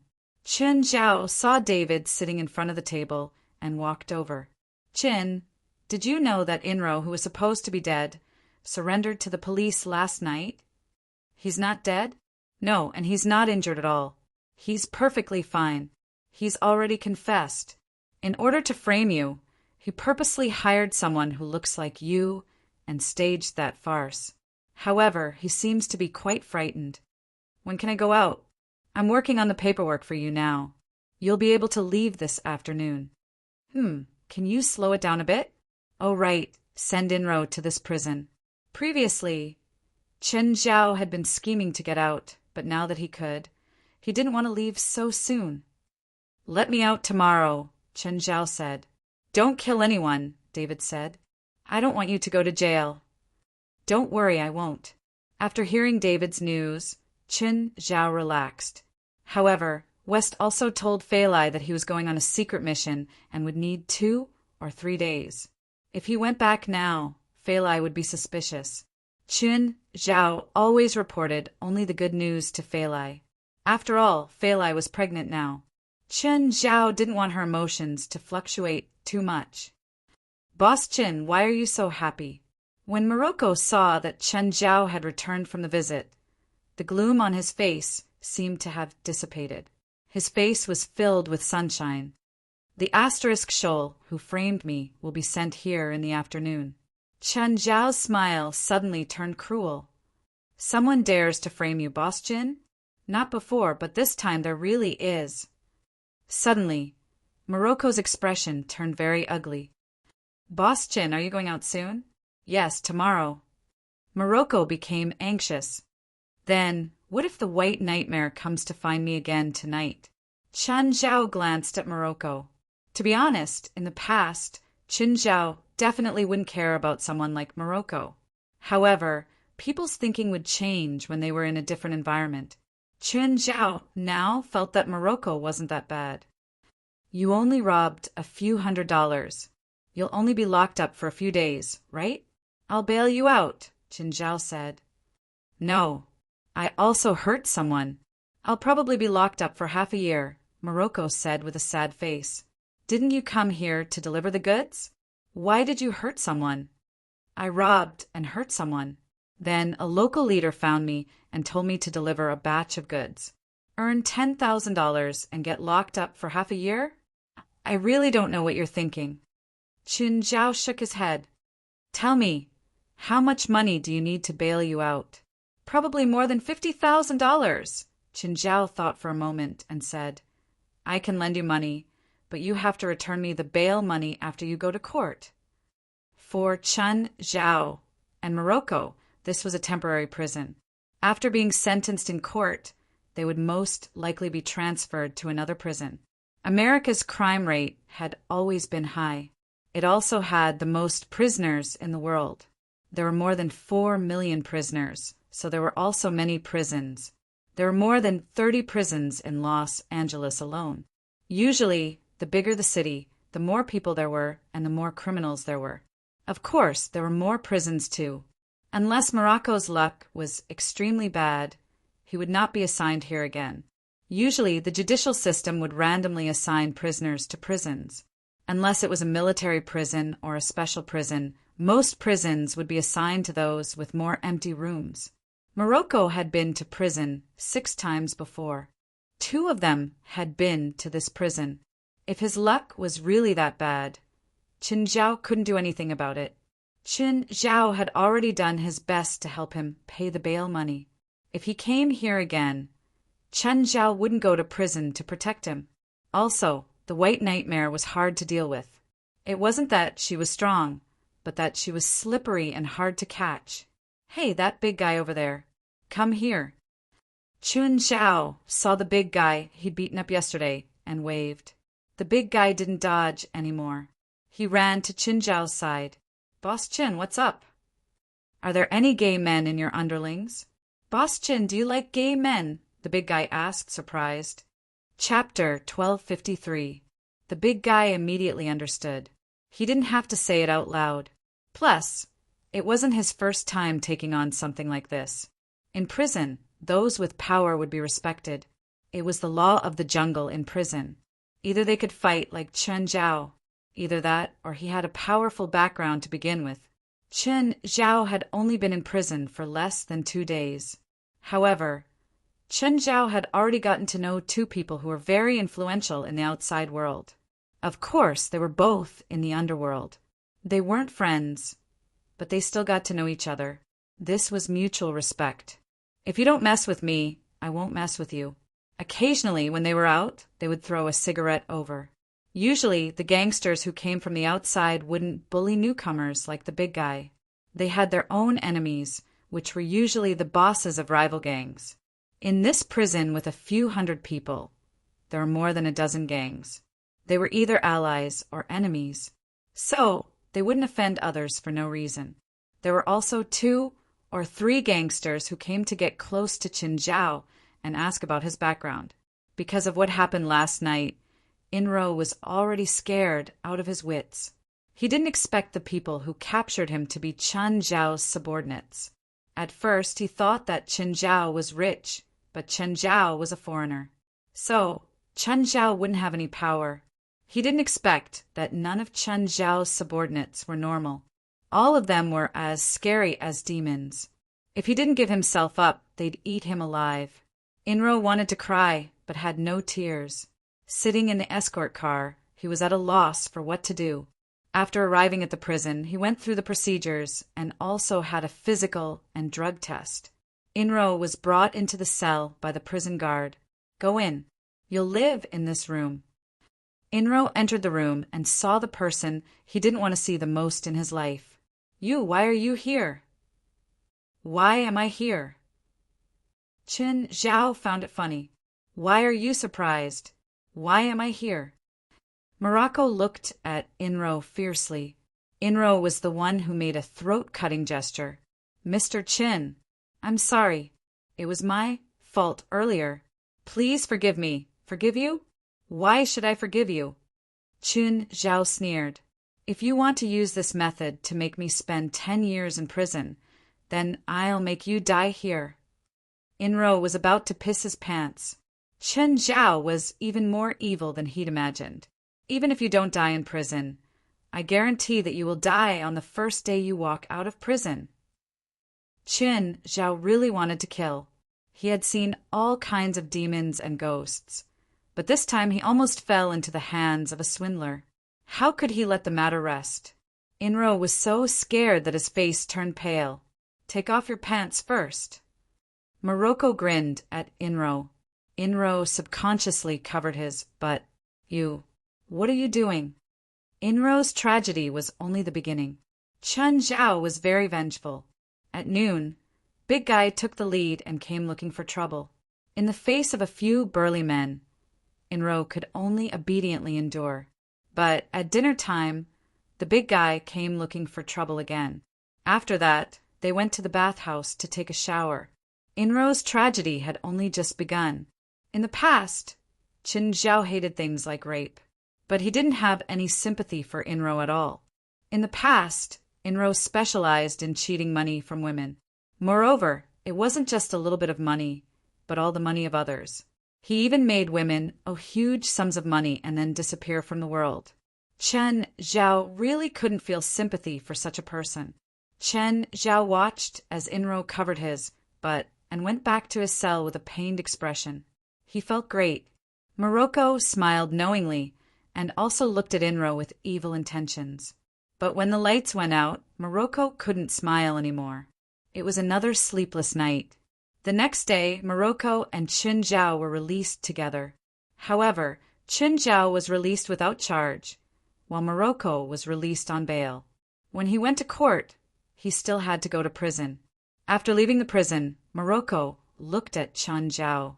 "Boss Chen, where are you going next?" "Someone's coming to pick me up. I'm leaving first. Remember, you have to pay me the bail money." Klaus' car was parked nearby. Morocco saw that Chen Zhao had a special car to pick him up, and the person who picked him up didn't look like an ordinary person. Although Morocco himself was an unemployed person with a lot of criminal records, Morocco still had some foresight. He could tell that the person who picked Chen Zhao up was probably a retired soldier, and from their attitude, that person should be Chen Zhao's bodyguard. "Is Lingam in the headquarters now?" "Yes." Klaus nodded. "Good. Then let's go to the headquarters." Klaus saw Chen Zhao's murderous expression. It was better not to talk to Chen Zhao now. When they reached the headquarters, the members all stopped what they were doing and came out to greet Chen Zhao when they heard that he was back. "Bring that asterisk shoal out." Lingam had already been dragged out by Klaus. Lingam was unharmed. It wasn't because the members of the association were soft-hearted. It was because Lingam was waiting for Chen Zhao's punishment. "Oh, it's you." Chen Zhao remembered that this man had bumped into his shoulder before entering the bar that day. Lingam's face was pale. If he knew that Chen Zhao had so many scary people under his control, he wouldn't have offended Chen Zhao. It was only $50,000. He had to face such a scary group of people for $50,000. Mr. Chen, how do you want to die?" Chen Zhao asked. Lingam's face turned even paler, and he trembled all over.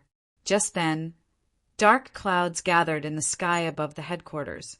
Everyone jumped in fright and immediately backed away from Lingam. Lingam didn't know what had happened, but the dark clouds above the headquarters made him feel very pressured. The clouds started turning into thunderstorm clouds. Rumbling sounds rose and fell. "Choose, be struck by lightning, eaten by demons, grounded to pieces by a meat grinder, or I'll throw you into the sky." "No, I don't want to die. I don't want to die. Don't want to die? That's not up to you." Chen Zhao stared coldly at Lingam. "Hurry up and decide. I can pledge my loyalty to you. I can do many things for you. I don't need it." Chen Zhao rejected Lingam's request without hesitation. Chen Zhao pointed at the sky. A bolt of lightning fell from the sky and hit his finger. Chapter 1254. Chen Zhao pointed at Lingam, lightning flashing on his fingertips. Lingam trembled like a sieve. "Wait!" Lingam finally yelled. "I'll trade something for my life." "What?" "The Devil's Grimoire," Lingam exclaimed. The devil's grimoire passed down through my family. What? President, the Demon Bible is a magic book that borrows demonic power, but it doesn't record it. Instead, it records all kinds of methods to borrow demonic power, Alice said. In the Dark Age, many royals and nobles were related to demons. Some of the families that have survived to this day have the Demon Bible. Oh, are there many Demon Bible? Not many, but it's not unique, Alice answered. Where's it? Take it out. It's not with me. It's in my family. Lingam looked at Chen Zhao in fear. I can give it to you. No need. Ask your family to bring it. Don't tell me you can't take it out without it, Chen Zhao said. There's nothing that can't be explained with a phone call. If there is, then 2 calls. Lingam lowered his head, his eyes flickering. Okay, I'll call. Give him his number, Chen Zhao said. Lingam held the phone and dialed a number. Grandpa, it's me. What's up? A stern voice came from the other end. Grandpa, I did something wrong and was detained by the supernatural organization. They want me to trade the Demon Bible for me. Okay, give me the address. Lingam's grandfather didn't refuse or agree. Instead, he asked for the address. However, Lingam could hear the anger in that calm tone. His family wasn't powerful. After all, the ability to change one's appearance couldn't bring them actual power. Lingam's father was the leader of the family, but his power was average. Lingam's grandfather, Offit, was different. Offit was the owner of the demonic grimoire, and the only one in the family who could use the contents of the demonic grimoire. Also, Offit controlled a terrifying organization. Lingam had been afraid of his grandfather since he was young. It wasn't just him. Although Offit wasn't the leader, he was better than him. Even his father acted like a grandson in front of Offit. My grandpa wants the address. Lingam looked at Chen Zhao. Give me the phone. Chen Zhao took the phone. Hello, sir. How are you? Who are you in the supernatural organization? Guild leader. The Lin family changed into my appearance and killed people on the street. I wanted to kill him, but he said that you have some Demon Bible. So, either you use the Demon Bible to exchange for his life, or I'll chop him up and feed him to the dogs. That's right, Chen Zhao said. Address. Chen Zhao could tell that the old man's tone was rather unfriendly, but he didn't care. If this old man wanted to use force, he would let him reunite with his grandson. After Offit hung up the phone, she nodded. Supernatural organization. Offit had heard of the supernatural organization before, but in the supernatural world, the supernatural organization had never had a strong presence. Offit picked up the phone and dialed a number. Rooney, gather everyone and come to me. It didn't take long for Offit's subordinates to assemble. Boss Offit, is there another mission? Boss Offit, we've been idle for half a year. Where are we going this time? I hope it's Egypt. Last time we failed.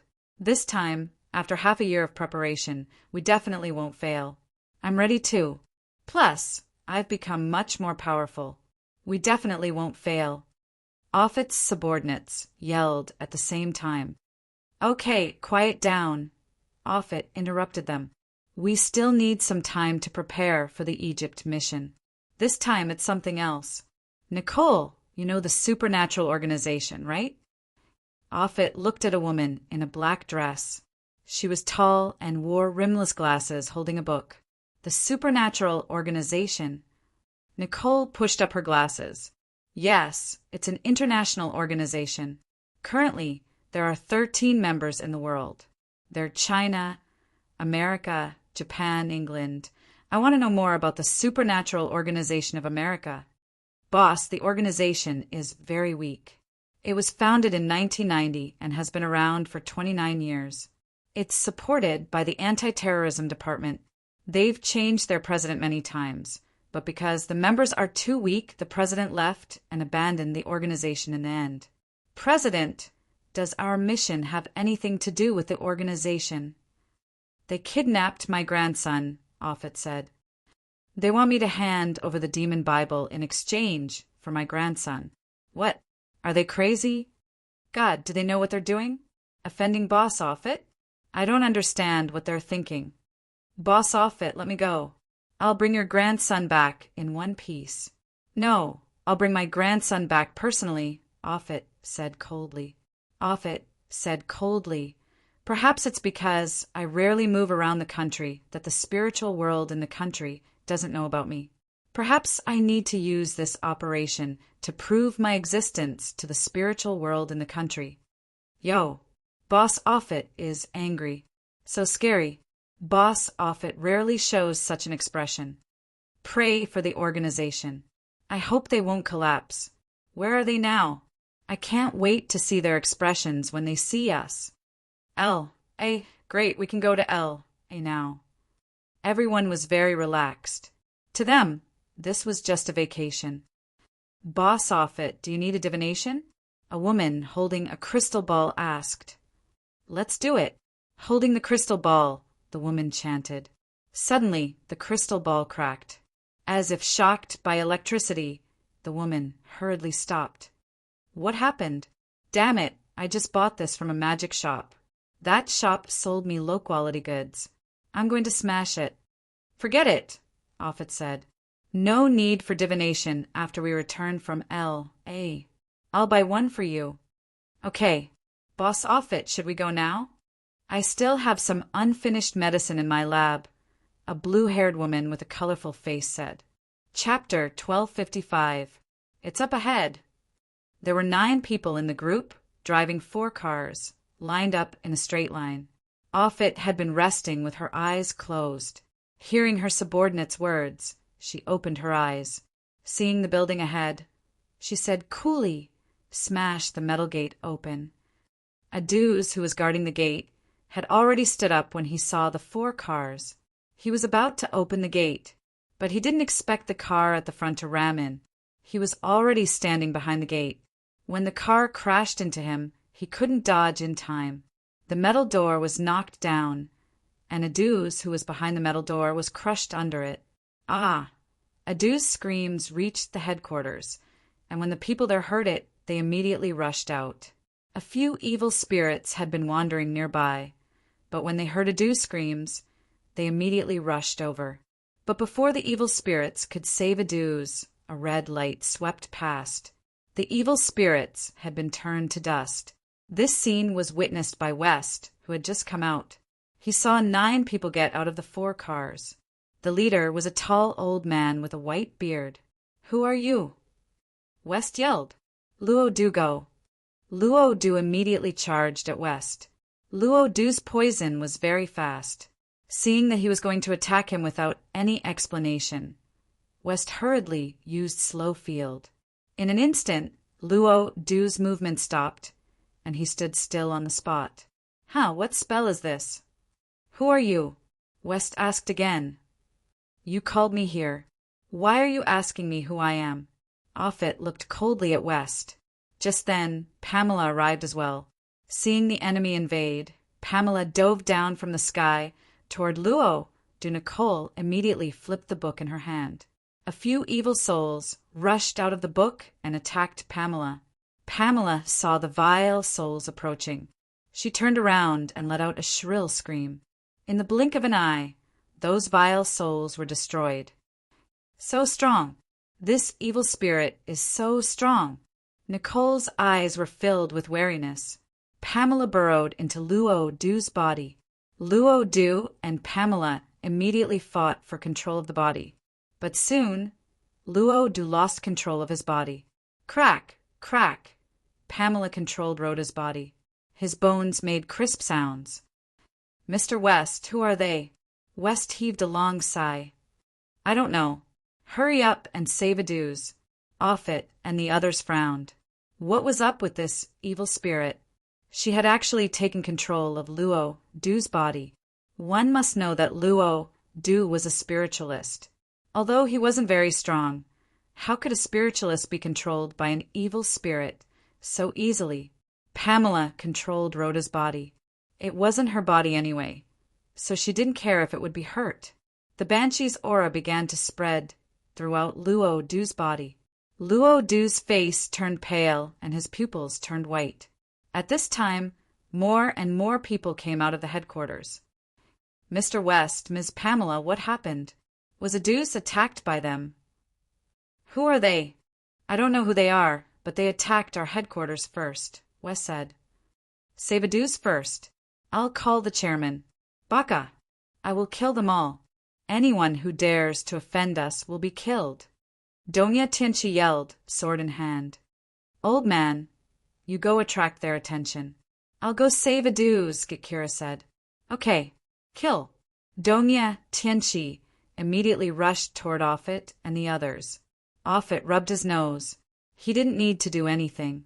Behind him, Antæus had already turned into a 4-meter-tall giant and punched at Doña Tienchi. Seeing Antæus attack, Doña Tienchi raised his sword and slashed at Antæus. The sword hit Antæus' fist, but there was only the sound of metal and sparks. Antæus' fist was unharmed. Antæus increased his strength, and Doña Tienchi was sent flying. But Doña Tienchi didn't fall to the ground. After being knocked back a dozen meters, he actually managed to dissipate the force and landed steadily. Antæus, we're not here to kill, so don't be too heavy-handed, Offit said with a smile. Boss Offit, I can't control my power. Antæus' voice was majestic, and there was a hint of arrogance in his tone. Antæus was just like Antæus, the son of the earth in Greek mythology. As long as his feet were in contact with the ground, he would never feel tired. The earth could bestow him with endless power. At that moment, Gakira had already circled around from the side. She didn't plan to fight. She only wanted to save Adeuce, who was under the iron door. But Antæus didn't plan to let Gakira succeed. Antæus punched at Gakira. Gakira quickly raised his hammer to meet the attack. Bang! Gakira was also sent flying. She was in a much worse state than Doña Tienchi. Doña Tienchi knew how to dissipate the force, but Gakira only knew how to meet force with force. With a single blow, he was sent flying 30 meters away, hitting the outer wall of the headquarters. How dare you cause trouble in the association? Kill! Herz's voice rang out. Then, the lake in the distance began to churn. One by one, skeleton soldiers emerged from the lake. Herz's undead creatures were all hidden in the water. Because the headquarters wasn't suitable to store these undead creatures, she usually hid them in the lake. Black Witch. Offit raised an eyebrow. Nicole also frowned. This girl who came out from the back was very powerful. It seemed like this supernatural association wasn't as weak as the rumors said. A large number of skeleton soldiers charged at Offit and the others. At that moment, a flash of fire descended from the sky. Boom! A violent explosion rippled out. The expressions of Offit and the others changed again. Such powerful magic. Gaia had rushed back from the set. When she heard that the association had been invaded, she immediately stopped what she was doing. Gaia walked out of the flames step by step. When she saw Adeuce, who was pinned under the iron door, Gaia's expression instantly turned furious. This cute little old man was their association's mascot. Gaia raised the tip of her sword and charged at him. Antæus punched Gaia again. Gaia swept her sword. This time it was Antæus who was forced back, while Gaia was unstoppable. Gaia was about to lift the iron door to save Adeuce. Suddenly, a force came at Gaia and sent her flying. Although the force was very powerful, Gaia wasn't hurt. Beside Offit was a long-haired woman. Her body was light as she floated slightly in the air. A strong cyclone surrounded her. Trying to save him, the long-haired woman looked at them with contempt. Chapter 1256. The long-haired woman didn't use wind magic, but a bloodline ability. She could control the wind, and it danced with her. Suddenly, a cold light cut through the air. Oh no! The long-haired woman's expression changed drastically. She immediately controlled the wind element and turned it into a chaotic airflow. But the cold light seemed to have eyes and accurately passed through the chaotic airflow. It pierced through the long-haired woman's chest. She grunted and vomited blood. There was an arrow in her shoulder. The long-haired woman looked up and saw a leopard-shaped figure holding a longbow on the rooftop. Just then, Gila's skeleton army had arrived and was charging at Offit's group. These skeleton soldiers were very weak. Even Gikira could kill one with one punch, let alone Antaeus. However, they weren't really that weak. Even if they were smashed, they could still reassemble. Also, the reassembly form wasn't like human skeletons. They could take any shape, like beasts or even dragons. Helis didn't use her brothers and sisters. She didn't let them get too close to Aduz. She didn't want to hurt Aduz by accident. Klaus and the others did the same. They didn't show themselves, but they had already taken the high ground. As long as they found a chance, they would attack Offit's group. After Gaia was sent flying, she charged forward again. But this time, she turned into a fire dragon. Offit and his subordinates' expressions changed when they saw Gaia's fire dragon form. Gaia lay on Antaeus's body. The hot flames made Antaeus howl. Offit was finally moved. The supernatural organization was stronger than he'd imagined. He couldn't keep watching. Offit chanted and turned into a werewolf. This was his first form. He borrowed the power of the Hell Wolf. Seeing Gaia and Antaeus fighting, he was about to attack Gaia. Suddenly, a murderous intent approached. Whoosh! Offit immediately took a step back. A bull-sized hole appeared on the ground beside him. Sniper! Offit's face darkened. Is everyone in the supernatural organization sneaky like this? West looked at Offit from afar. You said we sneak attacked? In that case, isn't it a sneak attack when you sneak attacked our association? You kidnapped my grandson. So, you're that idiot's grandfather. As expected, like grandson, like family. West glanced at Aduz. Aduz's situation wasn't looking good. He could not drag this on any longer. West walked forward. Field of sluggishness. Everyone who was enveloped by his field of sluggishness stopped moving. Gakula, go and save them. Offit wanted to move, but he felt as if his body had been filled with cement. It was difficult for him to move. Offit sensed that the sniper was aiming at him. Offit immediately activated his second demon form, the immortal golem. In an instant, Offit's body turned into stone. At the same time, his power increased. Wester immediately felt a huge force being exerted on him. The mana consumption of the slow field was several times higher than before. Gikira had already rescued Aduz while Offit and the others were frozen. But at this moment, West's slow domain finally collapsed. Offit grabbed West and choked him. Now, do you have any other spells? It's meaningless for you to win, Wester said nonchalantly. At the same time, he looked up at the sky. You're already in my hands. Do you think it's meaningless? In your hands? You don't seem to understand. I'm not in your hands. You're the one who broke into hell, the Demon King's territory. At this moment, the dark clouds in the sky started to gather. Lightning flashed and thunder roared in the rolling clouds. Gaia suddenly retreated from the battlefield. At this moment, the members of the association also retreated a certain distance. Suddenly, 8 bolts of lightning shot out from the sky and pierced through Offit and his subordinates.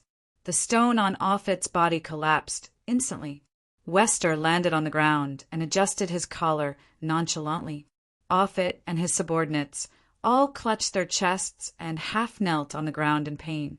Although the lightning just now wasn't fatal, it still brought them great pain. And Ty's body was the strongest, and he was the first to recover. Offit and the others felt a terrifying, murderous intent behind them. Antaeus, behind you. Antaeus turned and saw a man standing at the gate. With a roar, Antaeus charged at the man. Hiss! Under everyone's gaze, Antaeus was forcefully torn in half. Flesh, blood, and organs splattered everywhere. The man didn't feel like he was tearing apart a person or a giant, but a piece of roasted rabbit meat. Antaeus! The long-haired woman screamed. Antaeus was her husband, but he was killed right in front of her. Instantly, the long-haired woman sank into madness. "I'm going to kill you!" Boom! A terrifying bolt of lightning fell from the sky and landed on the long-haired woman's head. Ah! The long-haired woman was scorched. Her carbonized body fell to the ground. Who's the leader? Chen Zhao's cold gaze swept across Offit and the others.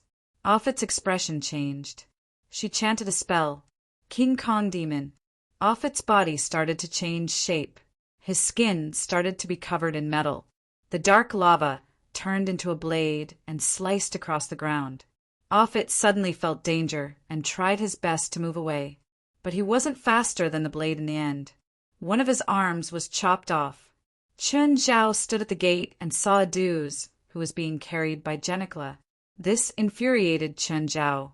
The dark lava seemed to boil and spread under Offit and the others' feet. Everyone felt like their feet were about to be scorched.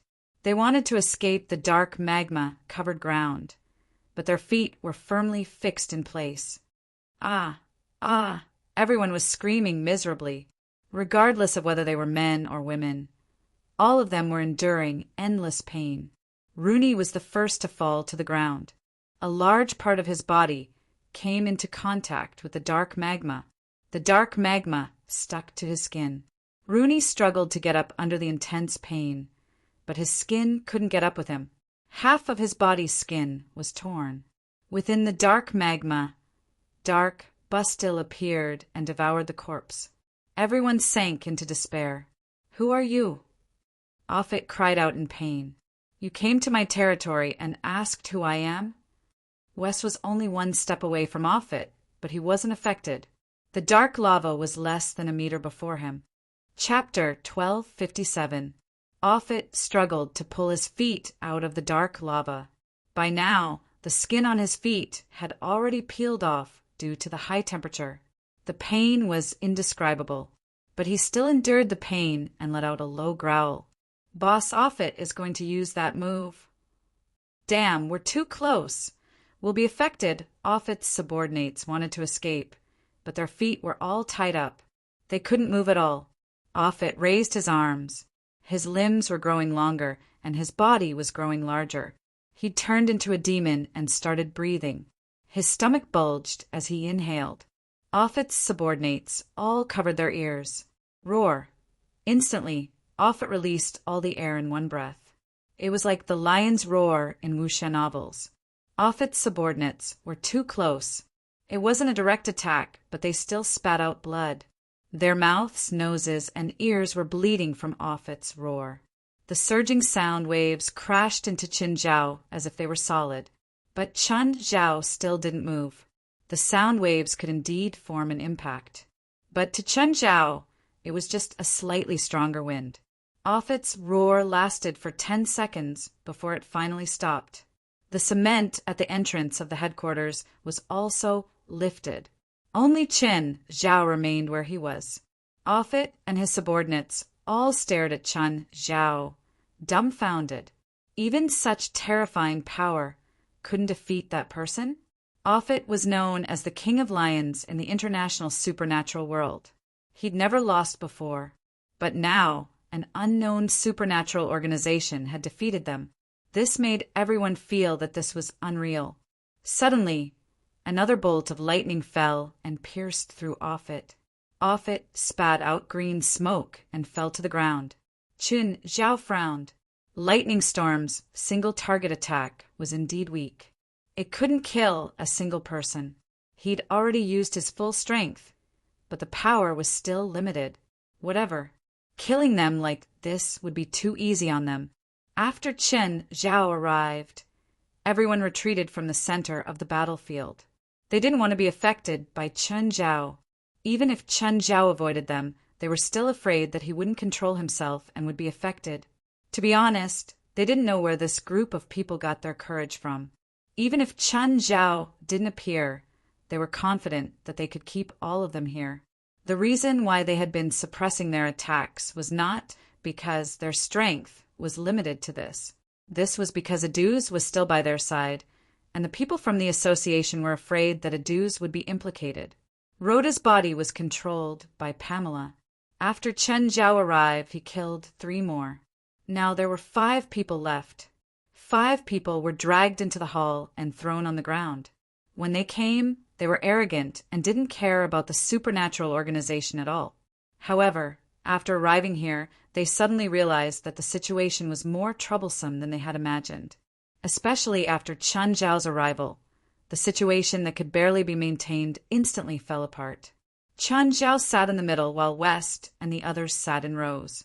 It was like an old master attending a court in ancient times. How is Adu's? It's quite serious, but it's stable for now. Gaia will drive Adu's to the hospital now. Yes. Chen Zhao nodded. Who are they? President, he's Lingam's grandfather. He's probably here to steal Lingam. Offit and the others all lowered their heads. It was too pitiful. They had lost too miserably, and the other party didn't even know who they were or why they were here.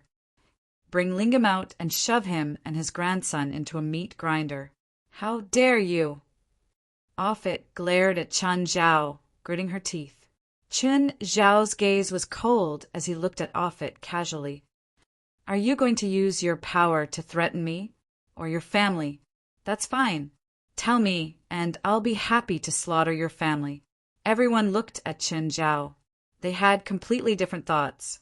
Actually, West and the others all knew that Chen Zhao never attacked the innocent. But right now, he needed to have an imposing manner. You might not know, but our president just slaughtered a few hundred people in San Diego half a month ago. Haven't you heard about the gang massacre?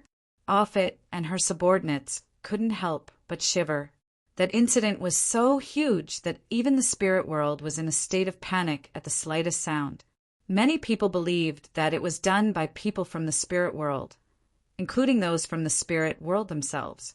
Now, they finally understood who they were going against. This man was a butcher, a demon king. Offit had indeed wanted to use his family to threaten Chen Zhao, but now he really didn't dare to mention his family.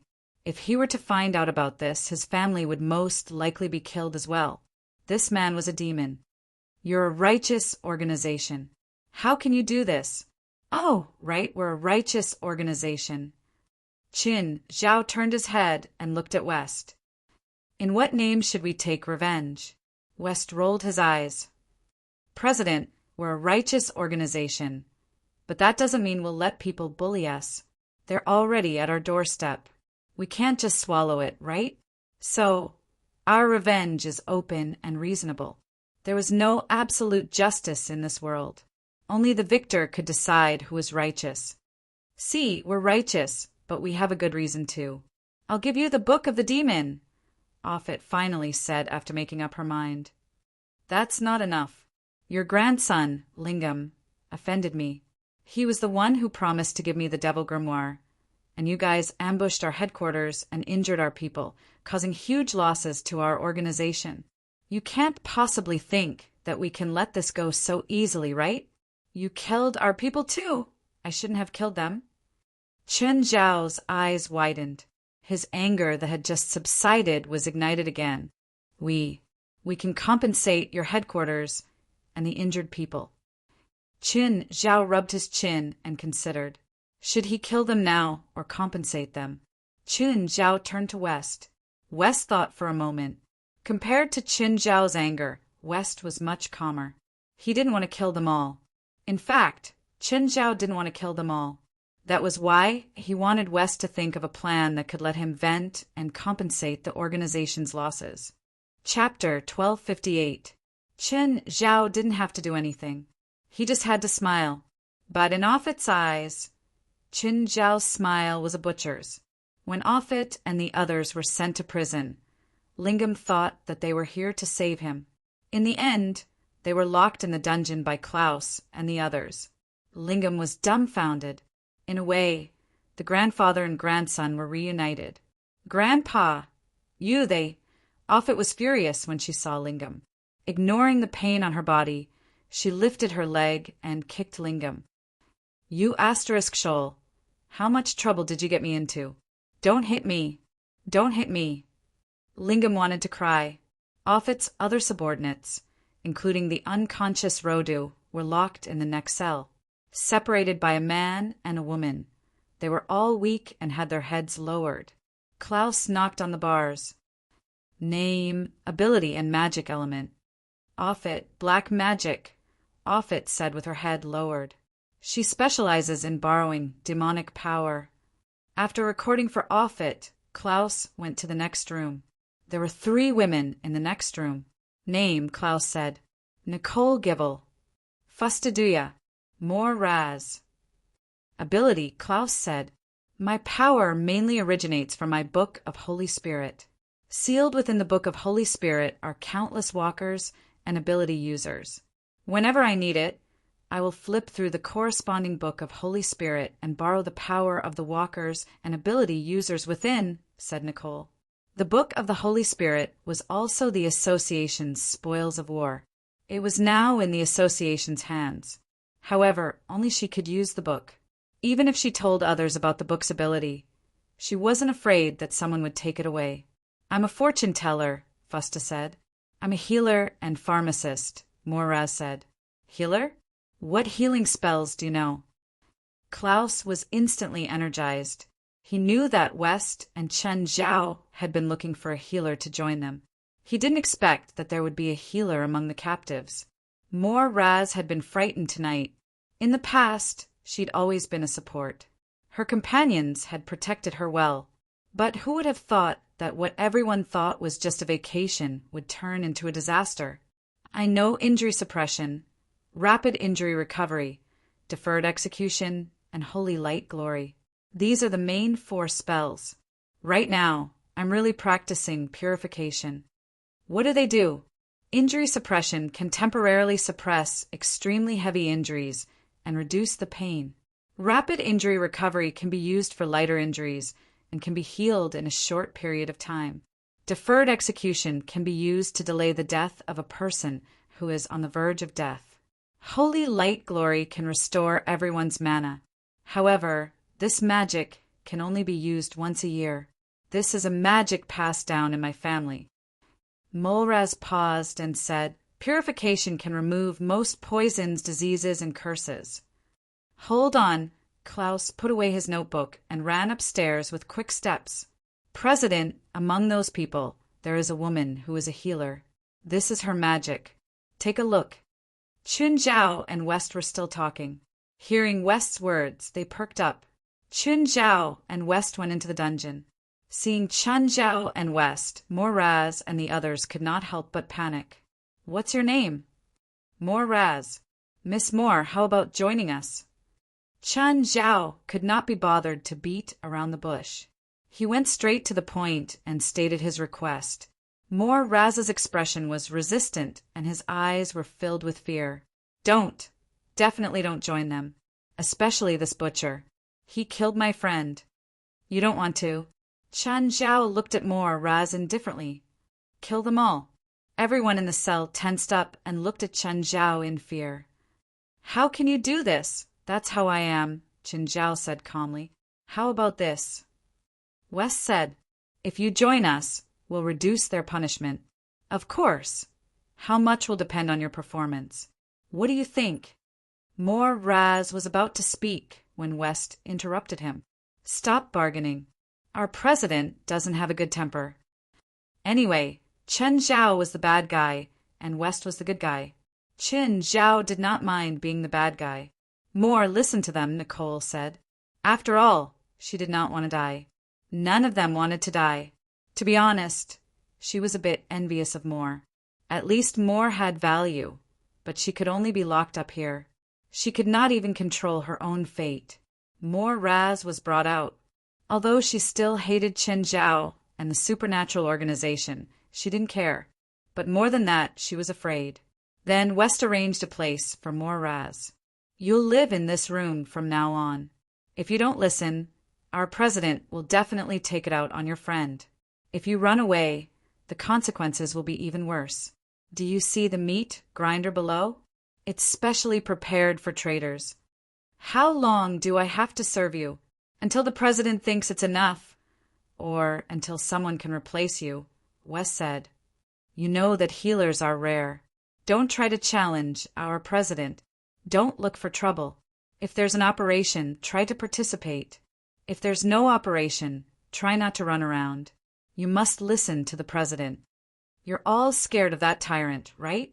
We can fight against him together. You're all very strong. Together with our boss.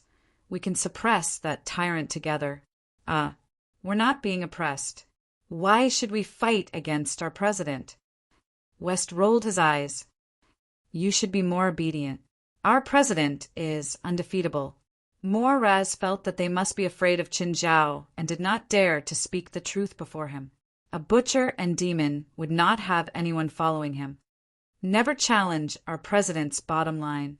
Don't do it for your own safety or your friends. When Qin Zhao returned home, Fei Lai was swimming in the lake. Fei Lai was already 6 months pregnant, but she still insisted on swimming for 20 minutes every day. However, her stamina was getting worse and worse. She could not even swim as long as Jerlin. Qin Zhao had considered not going out again after this trip to Nanchi Island. In the future, Qin Zhao planned to stay by Fei Lai's side until she gave birth. Just then, Guret's call came. Chapter 1259. Qin Zhao drove a yacht out to sea. He didn't want to get seasick like last time. Even with Qin Zhao's current abilities, he couldn't avoid this physiological reaction.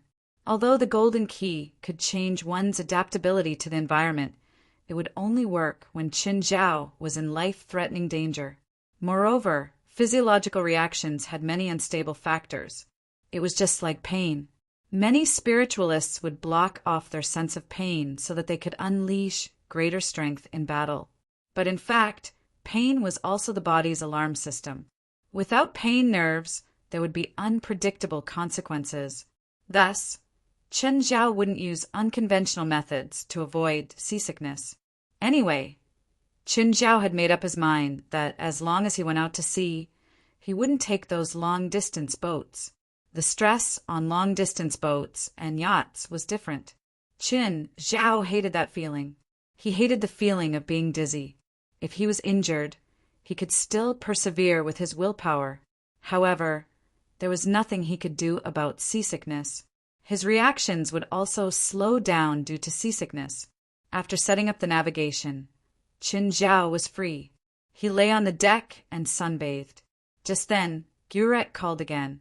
Hey, Qin, have you left yet? Yes. I'll reach Hawaii in the morning. They'd agreed to meet up in Hawaii, so Qin Zhao set up the navigation to Hawaii too. Didn't you fly over? No, I took my own yacht, Qin Zhao said. You're going to explore and search for treasures with the yacht?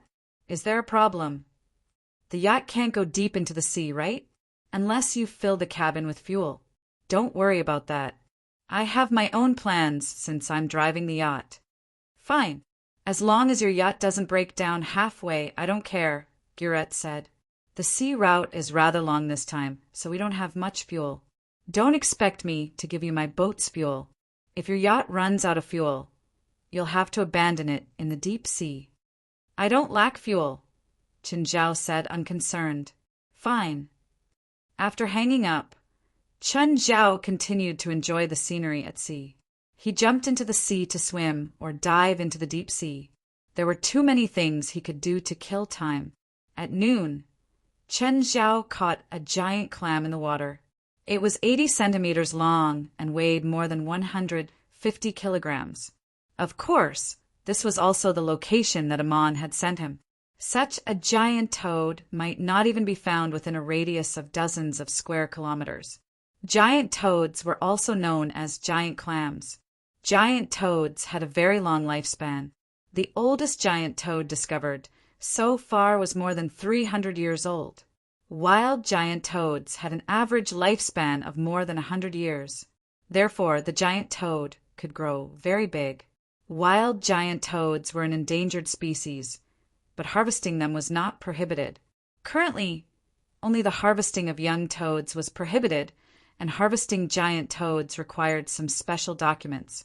It was not a fishing permit issued by the National Bureau of Fisheries, but a giant toad fishing permit issued by the International Animal Protection Organization. Moreover, it was not given to fishing companies, but to some small island countries. Technically, it was illegal for Chun Zhao to catch the giant toad. Chun Zhao didn't care. The age of this giant toad was estimated to be over 80 years old. The older the giant toad, the more tender its meat was. The best way to eat it is to eat it raw. Mustard is the best dipping sauce. Of course, everyone had their own taste, but Chun Zhao still preferred wasabi. Once it was frozen, however, it could not be eaten raw. Only fresh giant toads could be eaten raw if the meat was directly cut off from the top. If it was frozen and stored, it could only be used for cooking. Among them, barbecuing and making soup were the best.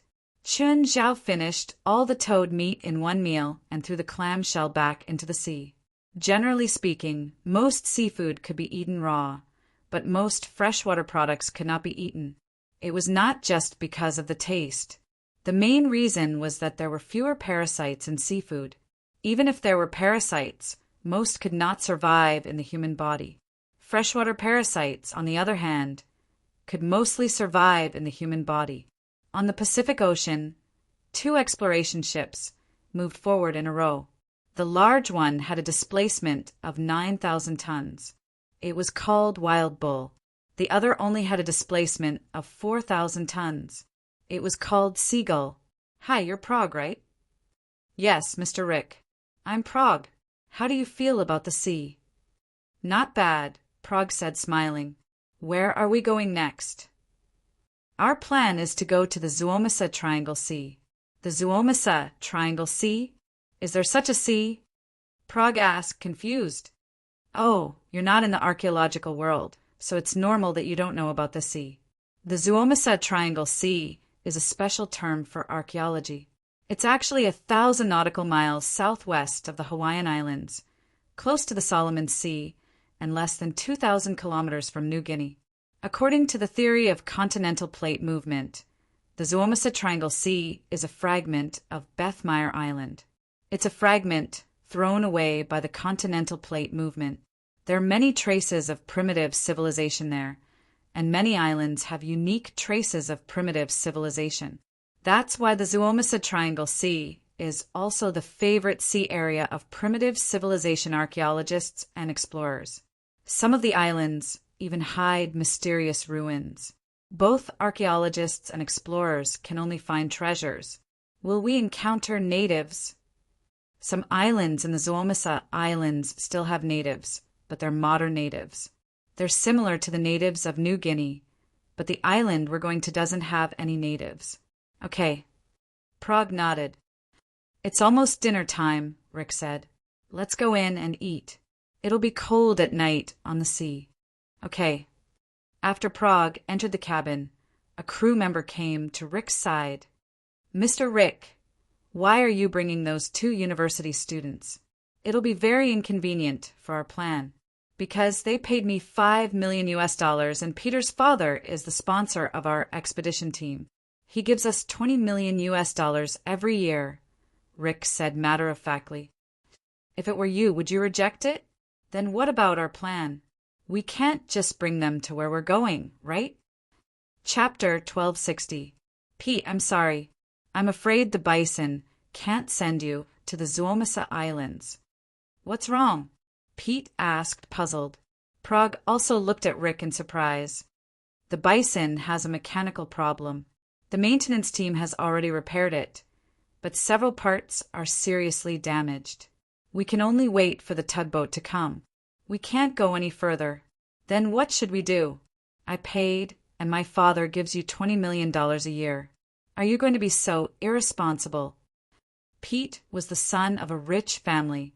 His tone and attitude were quite arrogant. He had no respect for Rick. To him, not only Rick, but the entire fleet and the entire expedition team were his family. These expedition members, including Rick, were his family's employees. $20 million? Do you know that it costs at least $50 million a year to maintain the expedition and fleet? $20 million? Do you think $20 million can solve all the problems? Rick didn't spoil Pete at all. And do you know how much wealth I bring to your father every year? Young man, you'd better be more respectful. Your father is not a philanthropist, and I'm not your father's subordinate. We're collaborators. Pete's face suddenly became extremely ugly, especially in front of his girlfriend. You said it. When I go back, I'll tell my father to stop working with you. A cold light flashed in Rick's eyes, but it only flashed for a moment before he hit it. The Pete in front of him was still too young. Or maybe his father had protected him too much in the past, so he didn't understand how much trouble his words and actions would bring him. Okay, send them to the Seagull, Rick said indifferently. At the same time, he glanced at his crew. Young Master Peter, please. Wait for me. I'll talk to my father on the satellite phone, Pete said unwillingly. Then Pete and Prague went to the Seagull in a kayak. Mr. Rick, what should we do? That troublesome little guy. Rick looked at the Seagull not far away. Inform the people on the Seagull. If he really wants the satellite phone, kill him. His father's money. We still have a huge gap in our funds. We definitely can't let that brat destroy it. Pete's father knew where Rick's expedition came from, but Pete didn't. Pete really thought that Rick's expedition was just an ordinary expedition. Pete's father was a pure businessman. The reason why he cooperated with Rick was that Rick's expedition could bring him profits. He was not a philanthropist. He was a greedy capitalist. Rick was more of a bandit than an explorer. His subordinates were a group of bandits, although they also carried out some exploration and archaeology. But in fact, their main source of income was not exploration and archaeology, but robbing expeditions and archaeological teams. Of course, they weren't ordinary bandits, because once they made a move, they would always be ruthless and ruthless. They would never leave anyone alive. It was precisely because of his ruthless methods that Rick was able to hide his identity so well. So far, no one in the archaeological exploration circle knew his true identity. He could still rely on his identity as an explorer to obtain information that was only available to those in the circle. For example, where did a certain team go and what good stuff was there? Once Rick had his eyes on a team, he would make meticulous arrangements. Every time Rick snatched something, he would sell it to Pete's father at a lower price. Rick knew the true value of those things, but he was only a bandit, not a businessman. He couldn't sell things for the highest price, but Pete's father could. Compared to his father's sinister nature, Pete was much more foolish. If possible, Rick didn't want to kill Pete. After all, his father wasn't good at picking fights, and Rick didn't want to be enemies with his father. But if Pete wanted to die, Rick wouldn't be lenient. In their line of work, they didn't make a profit for half a year, but once they did, they would eat for half a year. So most of the time they were short of money. And even if they had money, they wouldn't spend it on maintaining the team. Pete's father was the biggest sponsor of his team. Pete's idea was not wrong. In terms of the amount of funding, his father was indeed the big boss of the expedition team. But Rick wouldn't be someone else's underling. And Pete just boarded the Seagull and began to act like a tyrant again. What a broken ship, Pete said unhappily. And why is Prague in my cabin so small? The Seagull only had a displacement of 4,000 tons, and its natural conditions weren't as good as the Buffalo, which had a displacement of 9,000 tons. Pete, forget it. We're not here for a vacation, Prague advised. Prague advised. She was also quite speechless at Peter's childish temper, especially his attitude towards Rick. Even she felt that it was very inappropriate. You still have the face to speak? It's all your fault. If it weren't for you, I wouldn't have to suffer like this. Pete even blamed Prague now. Prague's expression froze, and he looked at Pete with a livid face. I'm going back to Los Angeles. Call your captain over. I really don't understand what I was thinking before. I actually came to the sea to be tortured. Prague gritted his teeth and looked at Pete. He was the one who said that there was an expedition team, and he was the one who could come out and relax. Now he was the one blaming himself. It was as if Prague had met Pete for the first time. Prague was also too young. She thought that when Pete pursued her, he was so passionate and made so many vows of love. She thought that Pete really liked her. She didn't expect that after just 2 days of sea breeze, Pete would show such a face. "We will not return," the crew member said in a cold tone. Before Pete and Prague came to the Seagull, Rick had already informed them. If Pete wanted to return or ask for a satellite phone, then he would kill them all and throw them into the sea. Since they had already fallen out, the crew member simply didn't need to pretend anymore. "What kind of attitude is this? How dare you speak to me like this? Do you know who my father is? Do you believe that I won't let you die without knowing how?" The crew member pulled out a gun from behind and pointed it at Prague and Pete. "What are you doing? Don't shoot. Let's talk this out." Peter was terrified. He grabbed Prague's arms and hid behind her. Prague was first frightened by the crew member's actions, but she was even more shocked by Pete's cowardly behavior. Chapter 1261. Captain, his father is not a good person. If we blatantly blackmail him, we will definitely die a horrible death. The crew member looked back at the captain. Prague suddenly seized the opportunity. She picked up the iron bar beside her and heavily smashed the crew member's wrist that was holding the gun. "Ah!" Prague immediately picked up the gun. "Don't move." Pete's face was full of disbelief. He didn't know Prague had such a decisive side. The surrounding crew members saw Prague grab the gun and were somewhat shocked. But they weren't worried. After all, Prague was just a woman. "Miss Prague, you better understand your situation." The captain looked at Prague, his tone somewhat disdainful. To be honest, Prague was very calm at the moment, perhaps because she had experienced more severe and dangerous events. So at this moment, Prague wasn't that afraid. Suddenly, Prague turned the gun and pointed at the captain. Bang! Prague fired, and the captain fell to the ground. But the gun wasn't fatal. The other crew members immediately wanted to pull out their guns. But at this time, Prague fired several shots. These shots made the crew members dumbfounded. They all covered their heads and fled. Prague turned and ran into the cabin, and Pete quickly followed him. He looked at Prague with shock in his eyes. "Is this the girl in my life?" Just then, another crewman came out of a hatch on the walkway. He heard the noise outside and came out to see what was going on. Just in time to see Prague, he didn't have time to react. Prague had already raised the gun to the crew member's forehead. "Pete, take his gun away." Oh. Pete quickly searched the crew member's gun. Prague single-handedly held the crew member's neck and used him as a meat shield, slowly retreating. "Where is the kitchen?" Prague asked. "Go straight. The innermost cabin is the kitchen." At this time, the crew members outside the deck came in, but they didn't dare to shoot. They stared at Prague, Pete, and the kidnapped crew member as they entered the kitchen. As soon as Prague entered the kitchen, he immediately locked the door. This kind of closed cabin door was locked with a wrench. If one side was fastened, then the other side definitely couldn't be opened. This was because ocean-going ships like theirs often had to go to some rough seas, and many times the waves would come in from the deck. Therefore, many people often use this kind of closed cabin door to block the seawater. But now Prague was given a chance. "Peter, tie him up." "Oh." Peter was completely shocked by Prague's swift method. He never thought that the seemingly weak would have such a decisive response. "What do we do now?"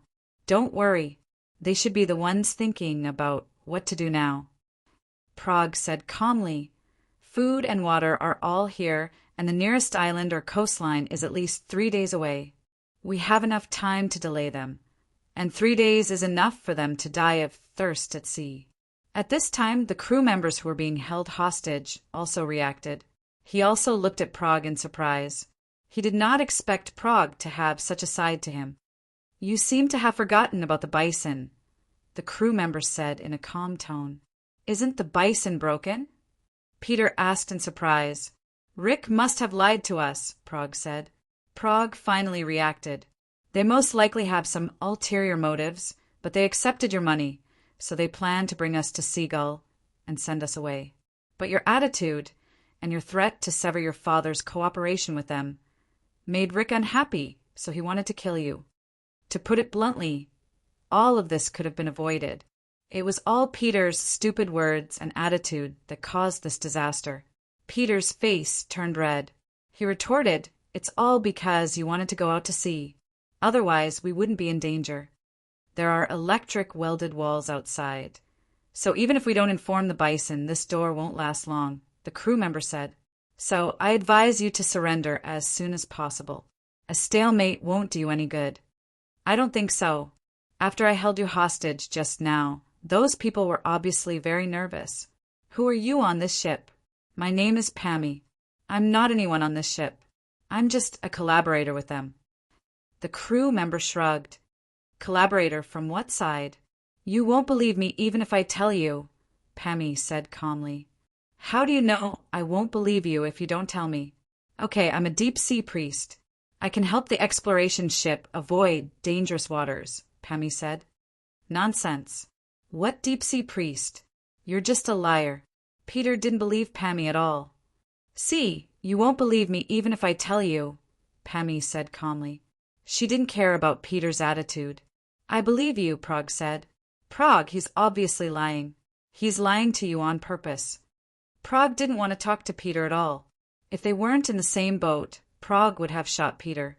"Do you have any spells that can stop them from coming in?" Prague asked. "Why should I help you? You're holding me hostage now." Pammy sneered at Prague. Prague lifted Pammy coldly. At the moment, Pammy was tied up tightly and couldn't resist, even if she wanted to. Prague pressed Pammy's head on the stove and turned on the gas, but he didn't light it. The choking gas drilled into Pammy's nostrils, making it difficult for her to breathe. "Don't challenge my patience, and don't think you're special," Prague said coldly as he turned off the gas. Peter felt that Prague in front of him was very unfamiliar. Was she really Prague? Pammy coughed violently. Breathing in gas was very uncomfortable. What about now? Prague looked at Pammy. "My hands are tied. I can't cast spells," Pammy said. Prague narrowed her eyes at Pammy. She didn't want to let go of Pammy.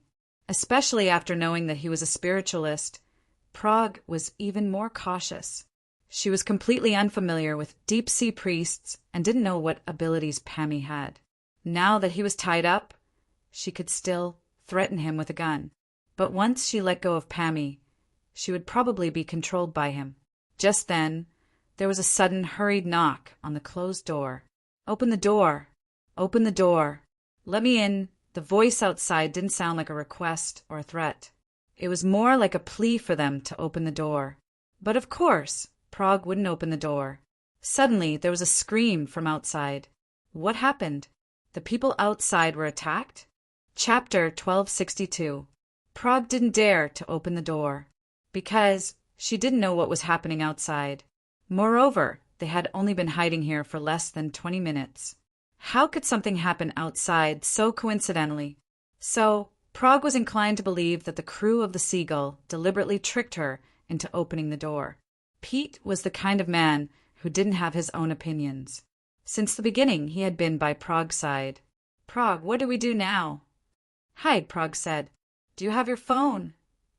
"Yes, but there's no signal. We're far out at sea. We can only use satellite phones." Prague looked at Peter with some disdain, but she still said patiently, "We'll wait for them to reach the shore. They're outside and don't even have food. They might not even make it to the shore. Then we can completely take over the ship. Don't use the phone." Peter nodded. Prague began to wander around the kitchen. There were at least 30 people, enough water and food for 2 months. They wouldn't starve to death even if they hid here for a year. Prague took a piece of bread to replenish her energy. Peter, on the other hand, was in a trance. He had no appetite at all. "Give me some too," Pammy said. Just as Pete was about to take it, Prague stopped Pete. "Just give him the minimum food supply. A little bit a day. That's the only way to ensure our safety." "Why?" "Because he's not an ordinary person." "Do you really believe that he knows magic?" Peter asked in return. "If you don't want to die, you'd better listen to me," Prague said. "Fine." Pammy looked at Prague, helplessly. She had to admit that Prague's thinking was meticulous, as if she had received professional training. Miss Prague, have you received military training? No. Shouldn't ordinary people panic in a situation like this? Also, you're a woman. I've been through more terrifying situations. Compared to that situation, the people on this ship are like obedient children in kindergarten. Have you come into contact with other spiritualists before? Yes. Prague nodded. No wonder you weren't surprised when you found out about my identity. Prague? What spiritualist? Peter couldn't understand Prague and Pommy at all. Nothing. Just then, Pommy started to act up again. I need to go to the bathroom. Hold it in. I can't hold it in anymore. Then just poop it on your pants, Prague said calmly. She had no intention of helping Pommy at all. Pommy looked at Prague helplessly. He didn't expect Prague to be so cautious.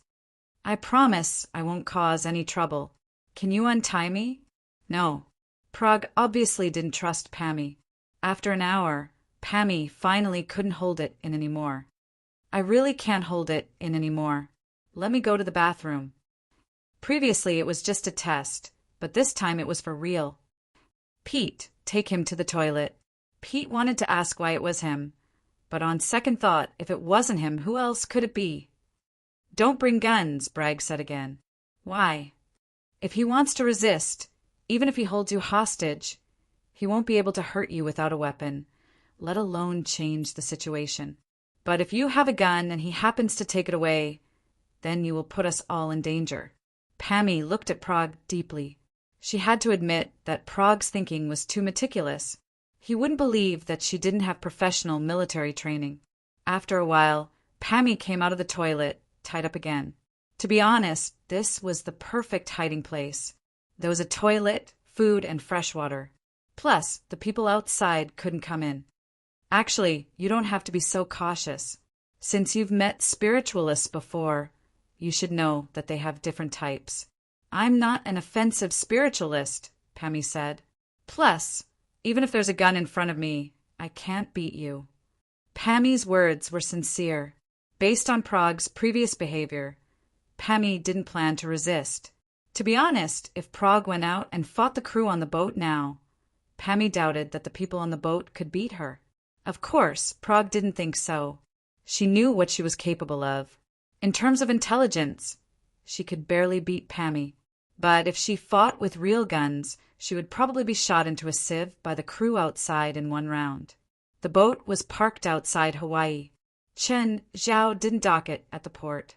The boat was a medium-sized boat, so it wasn't cheap to dock at the port. It cost $100,000 to dock once and a few $1,000s a day. Chen Zhao didn't lack money, but he didn't plan to waste it either. Not long after, the yacht's radar detected a ship approaching the yacht. Hey, Chen, my boat is approaching you. It's less than 20 nautical miles away. Although they'd already agreed, Guret still reminded Chen Zhao when he got closer, in case Chen Zhao thought it was a boat with unknown intentions.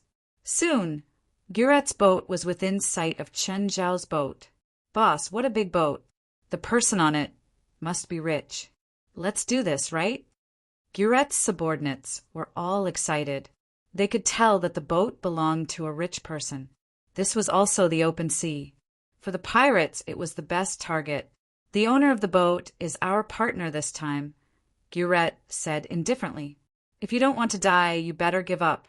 That person is definitely not someone you can offend. Guret's boat slowly approached the boat and gave Chen Zhao a signal. Chen Zhao waved his hand, gesturing for them to come closer. When they were close, Guret boarded the kayak and came to Chen Zhao's boat. Hey, Chen, we finally meet again. Okay, can we go now? Guret nodded and turned around to signal his crew, telling them to start the boat. Chen Zhao took out some food for Guret. How far are we from Nanchi Island? It's a 4-day journey. That's really far. Chen Zhao was already prepared to spend a long time at sea. According to Guret, it would take 8 days to go back and forth. No, it should be 10 days because it took Chen Zhao a day to get here from Los Angeles. Why did you drive the boat out? It's not convenient to enter the deep sea. I'm seasick, Qin Zhao said matter-of-factly. Ah, you're seasick? What's so strange about seasick? Chapter 1263. During the break, Qin Zhao chased Guret back to his ship. Apart from Guret, no one else was allowed to board his ship. Just because Qin Zhao was working with Guret didn't mean he could accept pirates. These guys looked at his ship, weirdly. Who knew if they would steal anything once they boarded his yacht? Guret's subordinates were also very unhappy with Qin Zhao's behavior. Boss, who does that guy think he is? He's looking down on us. AG, who cares about his attitude? Guret glanced at her subordinates. Just mind your own business. Guret was also unhappy with Qin Zhao's attitude, but they were working together now. She didn't want something small to cause a problem in their cooperation. Whether it was her or Qin Zhao, they both wanted money. Plus, she didn't think she could gain anything from falling out. Showing off her dignity, changing Qin Zhao's attitude, Guret was very clear about her position. Qin Zhao needed her, and she needed Qin Zhao too. AG looked at Qin Zhao's ship, her eyes filled with greed. How much could this ship be worth? Even if it was sold as a second-hand ship, it could probably fetch tens of millions of dollars. Unfortunately, Guret didn't agree with him at all. In the next 2 days, the pirates watched as Qin Zhao enjoyed good food and wine on the ship not far away. He even jumped into the sea to play. On the other hand, there were only a few dozen of them on the broken ship. This difference in treatment made everyone very dissatisfied. Actually, Qin Zhao was already somewhat bored. It was mainly because of loneliness. Guret would occasionally come over to chat with Qin Zhao. Otherwise, he would chat with Feilai on the satellite phone. When they reached the deep sea, the waves started getting bigger. This showed the good performance of the ship. When the waves hit the ship would deflect them. However, if the ship encountered a 20-meter wave, it would be very dangerous. The ship couldn't withstand the impact of such a wave. Only Guret's ship could. Her ship was an ocean-going ship. In this sea, the 10-meter wave was already a threat to Qin Zhao's ship. Qin Zhao had to release his little world to protect his ship. Qin Zhao earned money by going out to sea to search for treasures. If he didn't earn any money and lost a ship, he couldn't accept it. Gu had been standing on the deck of the pirate ship for the past 2 days, staring at the yacht. Why didn't the yacht capsize? Gu had always hoped that the waves in this area could capsize the yacht. Then the Asian would need to ask for help from their pirate ship, and they would be able to reject him and not let him board the ship. At that moment, another huge wave came crashing over. The bow of the pirate ship tilted down and passed through the waves. However, the huge waves directly drenched the people on the deck. AG wiped the seawater off his face and looked at Qin Zhao's yacht. However, to his disappointment, the waves suddenly weakened after reaching Qin Zhao's yacht. Damn it, such a big wave. Why did it weaken after walking for a few dozen meters? Gu became more and more dissatisfied. His jealousy had already twisted him. Suddenly, Gu saw a ship amidst the waves ahead. Boss, there's a ship ahead, Ager immediately reported to Guret. What ship? I don't know. Signaling. No response, and I don't see anyone on the deck, Agar said. Search for the nearby radio channels. Only the Asian's yacht has a radio channel. That ship doesn't have a radio channel. How can it not have one? Radios were very common. Any mid-range or long-range ship had to be equipped with radios. Even fishing boats and illegal immigration boats had radios. Should we go closer and take a look? Agar asked. Usually, according to the international rules, when one received a distress signal, they had to go and rescue if the conditions allowed. Such a ship stopped in this turbulent sea, and there was no radio signal. It was very likely that something had happened to the ship. Of course, they were pirates and wouldn't go and rescue people. Actually, they had saved people before. Of course, they wouldn't expose their identities. Boss, let's go and take a look, Agar suggested. Okay. Send a signal to Mr. Chen's yacht and tell it to stop for now. We'll go and check the ship. Agar's lips curled into a subtle smile. He quickly ran to the cockpit and picked up the walkie-talkie. Mr. Chen, there's a ship ahead. Boss Guret asked you to come with us and see who's on it. Qin Zhao also saw the ship in front of them. He was rather bored now. After some thought, he agreed to the suggestion. Qin Zhao stopped the yacht and lowered the anchor. Then he released the kayak into the sea. Guret's pirate ship also sent 5 people. They arrived on the Seagull one after the other. Agar took out a grappling hook. He threw it up and hooked it to the edge of the boat. Then he started climbing. When all 5 climbed up, Agar looked down at Qin Zhao. Mr. Qin, do you need us to help you? Agar looked at Qin Zhao teasingly. Qin Zhao narrowed his eyes. He could feel Agar's malicious tone. Qin Zhao pulled the grappling hook. Ignoring Agar, he climbed up himself. Seeing Qin Zhao climb up, Agar wanted to kick the grappling hook away, but it didn't budge. After reaching the deck, Qin Zhao started looking around. He was also curious why there was no one on the ship. It didn't look like a ship that had drifted for a long time. There were still traces of people on it. There should have been people on the Seagull not long ago.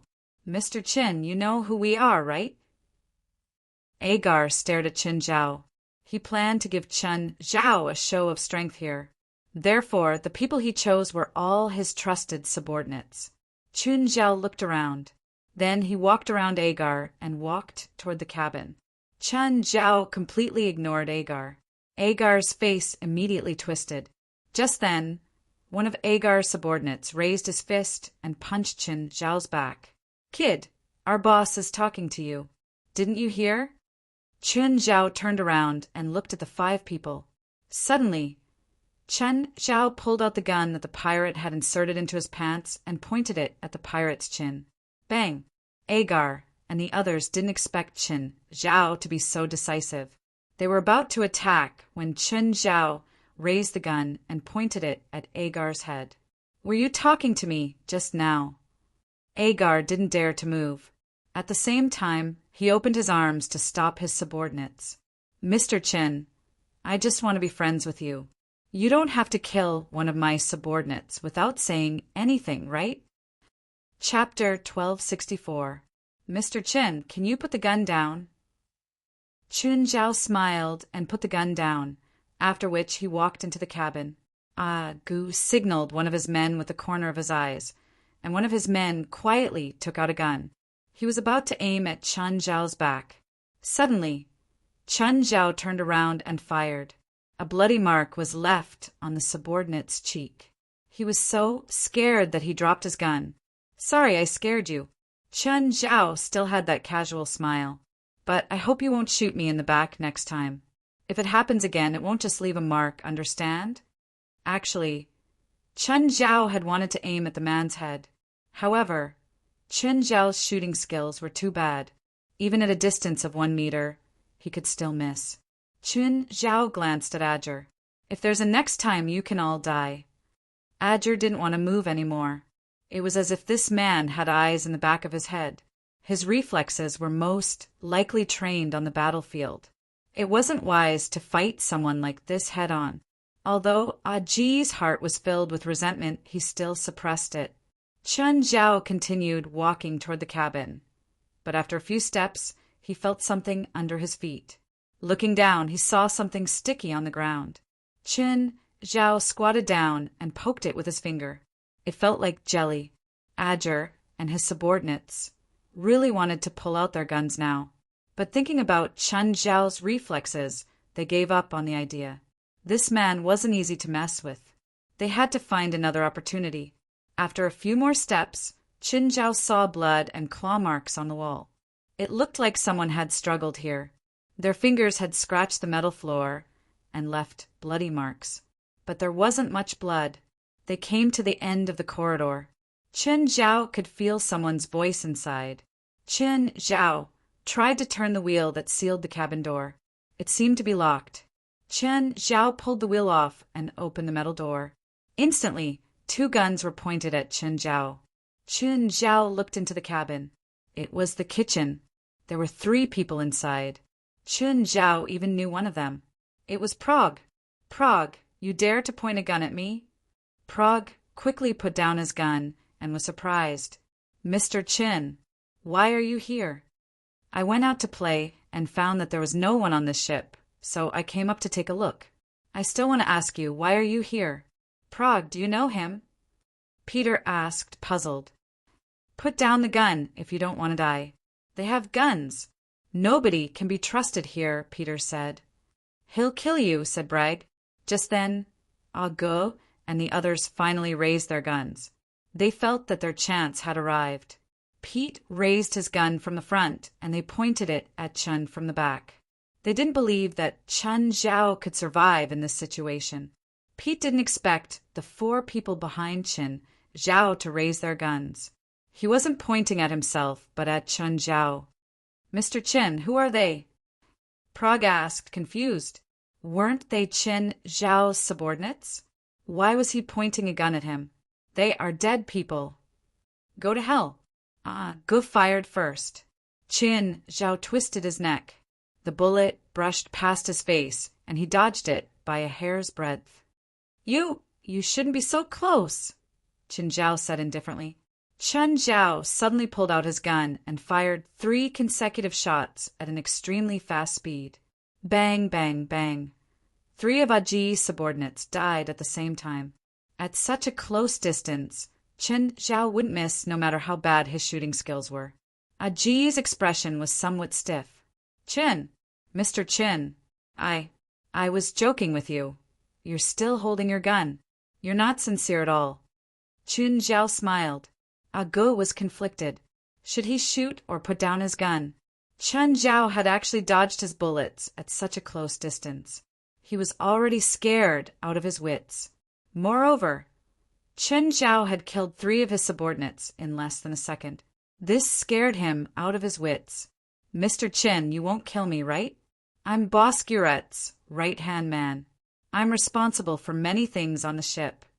Of course, I promise you that I won't kill you. Chen Zhao nodded. I'm such a good friend with Guret. I won't blame you for such a small joke. Audiobook didn't really believe Chen Zhao's words, but his fear of Chen Zhao forced him to put down his gun. At the moment, Audiobook was already regretting his actions. Why did he have to make life difficult for Chen Zhao? As expected, Chen Zhao put down his gun. Audiobook heaved a long sigh of relief. But just then, another thought popped up in his mind. When he returned to Guret, he would definitely tell him about Chen Zhao's violent actions. Audiobook was the kind of person who would forget the pain after a scar healed. Peter didn't dare to raise his gun anymore. He hurriedly put it down. This man was a butcher who killed without batting an eye. In the blink of an eye, he had killed 3 people. Mr. Chen, what's the situation outside? I'm going to ask you why you're here. Where are the people on this ship? I don't know either. The people on this ship aren't good people. We were tricked onto this ship and realized that they had bad intentions towards us. So, I took this person as a hostage and hid here. Not long after, there were cries for help outside. We've been hiding here for 2 days. During this time, we didn't dare to go out. I see. Mr. Chen, can you take us back to LA? You can go to my ship first, but I won't go back for a few days. I have my own destination. Okay then. Pointing at Pommy, Prague said, he's also a spiritualist. He says he's a deep-sea priest. So embarrassing. As a spiritualist, he's actually taken hostage by a kid. Chen Zhao glanced at Pommy. Pommy didn't retort. Chen Zhao's killing just now had also scared him. Let's go. Chen Zhao brought the 3 out of the cabin. Prague realized that everyone on the ship had really disappeared. However, they found another corpse on the deck. He was just joking with me, and I accidentally shot him, Chen Zhao said calmly. That's my ship. Great, Peter exclaimed in surprise. I can finally rest. Did I say you can go to my ship? Huh? Why not let me go? You pointed your gun at me just now. Is that reason enough? Do you know who my father is? It's none of my business. Chen Zhao snorted and turned to Prague and Pommy. Jump onto the raft. Peter's eyes were filled with anger. Chen Zhao didn't care about Peter's expression. Peter could only say, "Send me back to L.A., and I'll give you $10,000. Do you think I'm a beggar?" Peter looked at Chen Zhao's ship. It cost at least $50 million. Chapter 1265. $2 million. Chen Zhao raised the price. Just then, Agar couldn't stand it anymore. He tried to steal business right in front of Chen Zhao. $1 million. I'm willing to send you back to L.A. Hearing Agar's price, Peter was also tempted. After all, it was a big expense to save $1 million. He's a pirate. Are you sure you want to get on his boat? Chen Zhao sneered. Peter's expression changed instantly. You're a pirate? As long as you pay, I can promise to send you back to L.A., Agar promised confidently. It was just that Peter had already been cheated once. How would he be willing to get on his boat again? Chen Zhao was fierce, but at least Prague knew him. Mr. Chen, I think I'll get on your boat. I'll pay $2 million. Smart choice. Chen Zhao patted Peter's shoulder. Go to my raft. Agar watched Chen Zhao leave with the three in anger. The duck that was about to fall into his mouth flew away, just like that. Prague glanced at Chen Zhao. Mr. Chen, I thought you'd kill that guy too. I've always kept my word. How could I go back on my word? Seeing that Agar's raft was approaching Guret's pirate boat, Chen Zhao's lips curled. Plus, who knows what's hiding under the sea? Suddenly, Agar's raft flipped. Logically speaking, as a pirate, Agar was definitely good at swimming. However, Agar was calling for help on the sea. His body was bobbing up and down. Prague looked at Chen Zhao. Aren't you going to save him? Hee, your joke is really refreshing. Chen Zhao could not be bothered with Agar, who was crying for help on the sea. The raft passed him less than 10 meters away, but he still ignored it. Prague, Peter, and Pommy watched as Agar's body sank into the sea. The three all felt that Chen Zhao was cold-blooded. Returning to the boat, Chen Zhao arranged rooms for the three. The 3 rooms on the right of the inner cabin are yours. The 3 looked around their rooms. Prague and Pommy didn't have any objections, but Peter was displeased. Why is my room so small? You have a bigger room. Because I'm the captain. I paid for it. I promised to send you back to Los Angeles, but I didn't promise to let you enjoy it. If you keep nagging, I might send your ashes back to Los Angeles. Pete didn't dare to speak, and Prague was speechless. He had already suffered a loss before, but Pete still didn't learn his lesson and dared to spout nonsense. Why don't you take a look at who the other party is? At this moment, Gulai's call came. Chin, I want you to give me an explanation. Why did you kill all my people? I also want to ask you, why is every single one of the people you sent here filled with hostility towards me? If you don't discipline them well, I don't mind disciplining them for you. If anyone shows hostility towards me again, I won't hesitate to kill them all, even if it's you. Guile was speechless. She had a bad feeling when Agar and his cronies boarded the Seagull. What happened next was just as she expected. Agar and Chen Zhao had a conflict. With Chen Zhao's personality, it wouldn't be surprising if he killed them. The 2 boats continued moving forward. Guile didn't continue arguing with Chen Zhao. She also knew that she was in the wrong. If she kept arguing with Chen Zhao, she would be the one at a disadvantage in the end. Mr. Chin, when are we going back to Los Angeles? Pete was unhappy with Chen Zhao, but he still suppressed his dissatisfaction. At least, he didn't want to anger Chen Zhao again. I still have something to do. I'll add another $1 million. Take me back to Los Angeles immediately.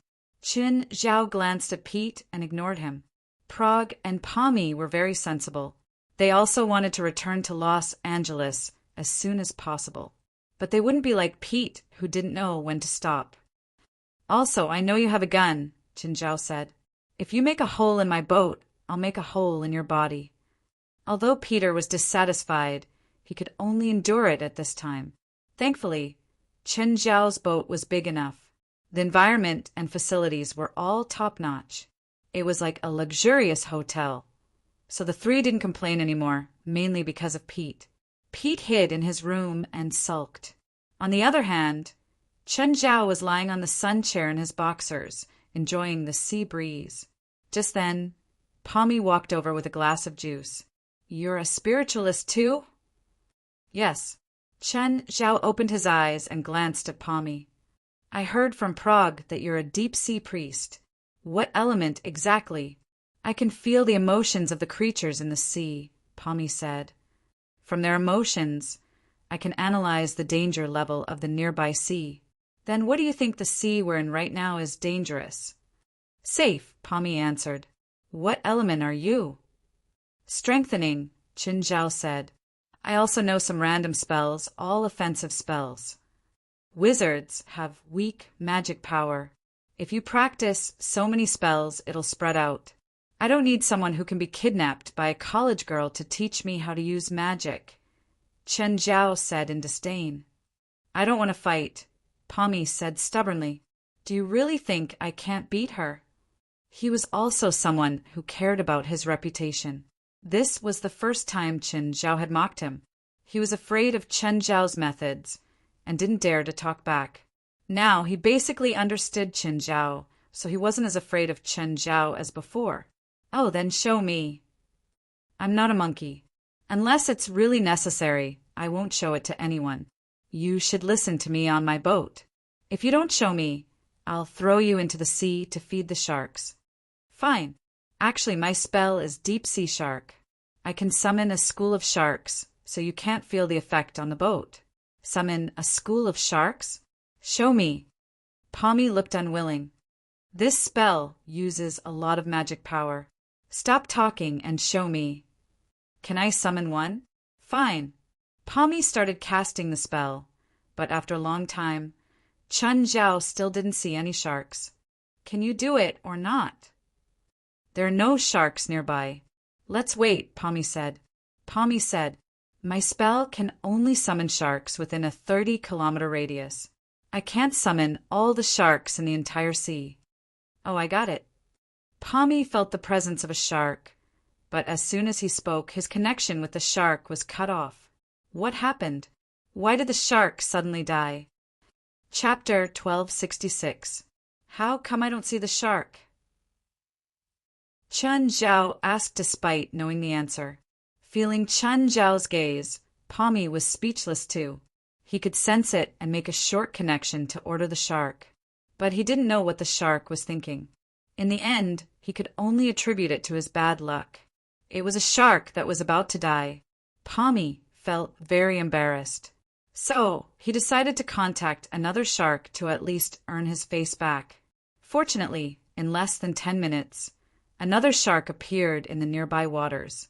Judging from the strength of his senses, it was a great white shark. Great white sharks were the greatest threat to humans out of all shark species. At least in the sea, they were the greatest threat. Bull sharks, on the other hand, had the most injuries.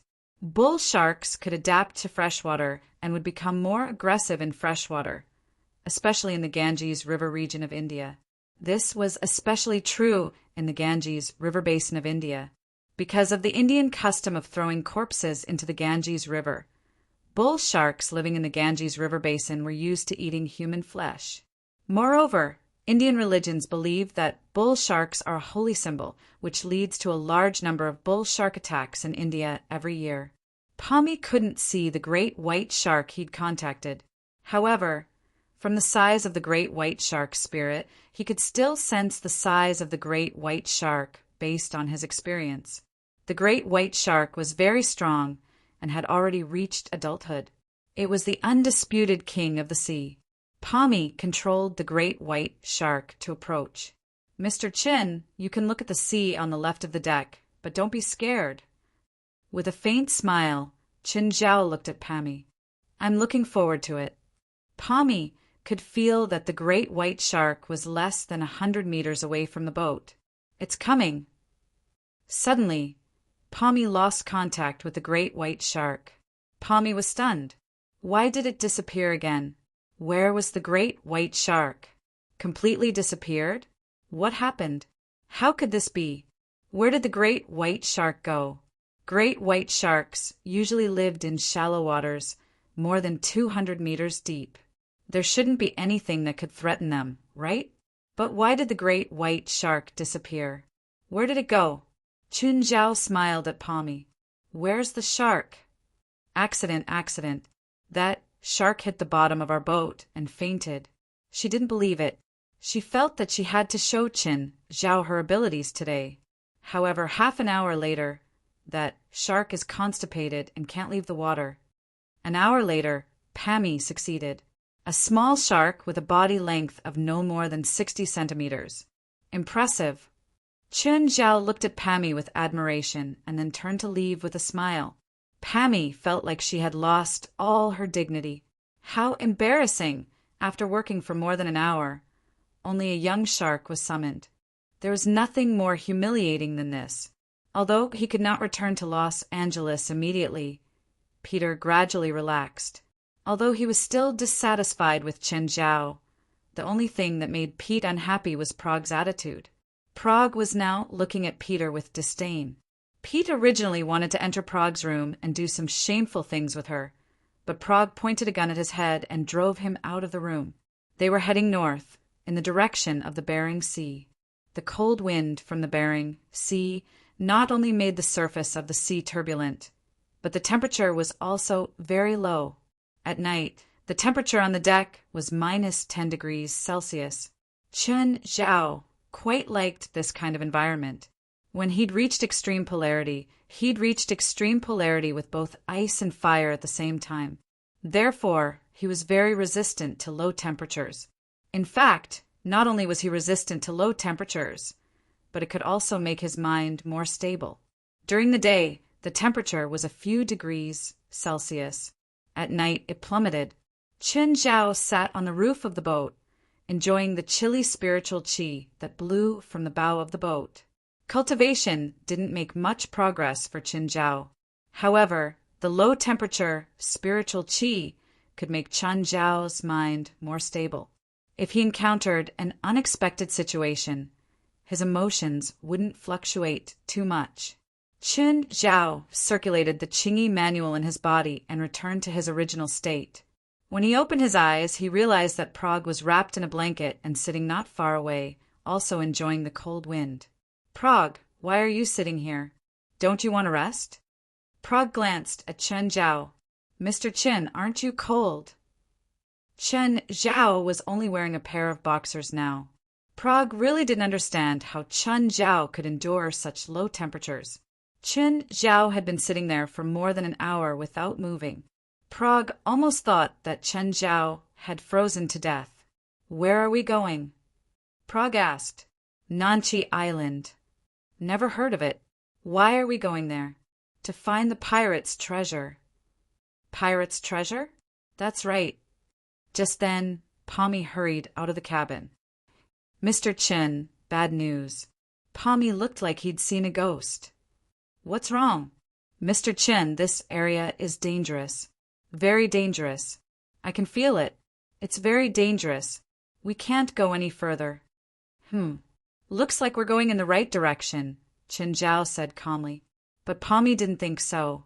He'd never felt such intense danger. The information the ocean sent him made his scalp go numb. Danger filled Pammy's mind. Mr. Chen, I'm serious. If we go any further, we'll be dead. I'm not joking. There's something really dangerous up ahead.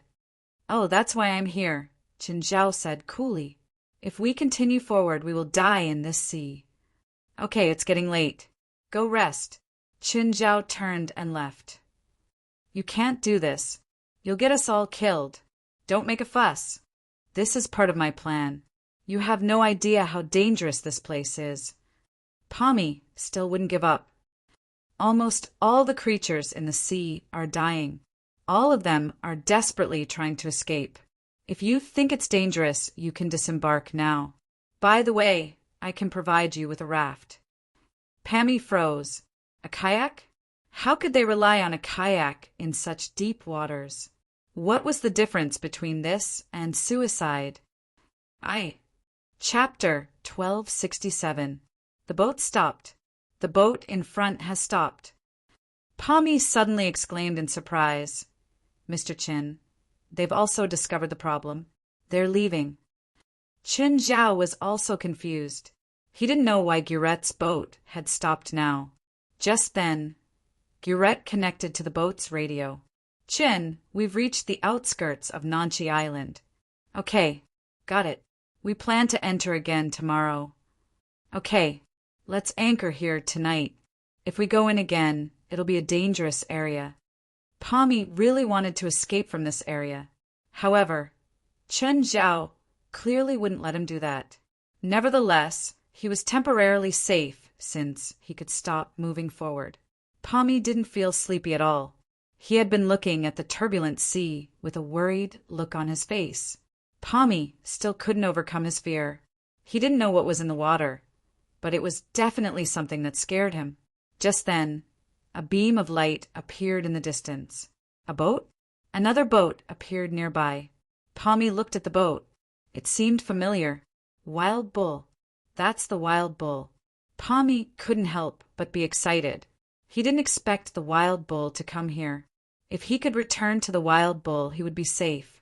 Mr. Rick, there are 2 boats in front of us. They're about 10 nautical miles away.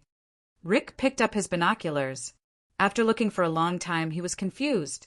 How come one of them is a yacht? Contact the 2 boats, Rick said. Yes. One of the ocean-going boats replied that they're here for research. The other yacht replied automatically and refused to let us get close. Any unauthorized approach will be considered a threat. Rick frowned. Can you tell who they are? The so-called research boat has many bullet holes and explosion marks. It's covered up, but it's clearly a pirate ship. I can't tell what's going on with the other yacht. Pirates! Rick narrowed his eyes. The owner of the yacht should be rich, right? Maybe they're already being held hostage by pirates. A pirate ship and a yacht. The combination was too abrupt. It was hard to connect them together. He couldn't help but think that the yacht was being held hostage. Get closer, Rick ordered. Get closer? But aren't they pirates? So what if they're pirates? Do you think we're honest people? Rick's eyes shone with greed. Since we've met, we naturally want to share. They were all bandits, it was just that they hung out in different places. Rick did not think that he would cower in the face of pirates. Take out all your weapons. Rick said, tell them that we're out of fuel and food. Ask them to supply us with some. Boss, they're approaching us. Gurette had also noticed the bison approaching. Gurette's face was extremely cold as he stared at the Wild Bull. Anyone who could appear here was definitely not an honest person. He was like this, and so were others. Take out your weapons. As soon as they get close, we'll start fighting. Gurette's attitude was unyielding. Seeing that the bison was getting closer and closer, the waves suddenly became bigger. The waves in this area began to grow larger. The pirate ship began to move up and down, and so did the bison. Even the crew would find it hard to resist, let alone fight. Both sides could only temporarily cease hostilities. The bison could only lower its anchor for now.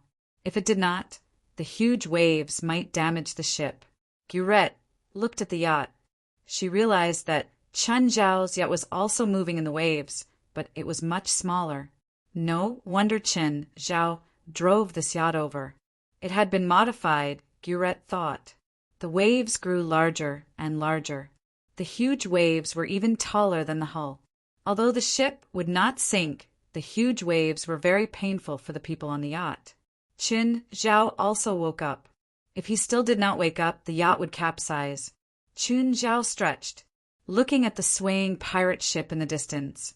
His mood instantly became much better. Pommy, didn't you sleep? Pommy looked at Chen Zhao, who had just walked out of the cabin. I can't sleep. Mr. Chin, can you take me to that ship? Chun Zhao looked in the direction Pommy was pointing. There was indeed a ship that he had not noticed before. Chun Zhao saw that the name of the ship was Bison. Oh, that's the ship. Chun Zhao remembered that Peter and Prague had said that their original ship was called Bison. It seemed to be this ship. Sure, take the kayak.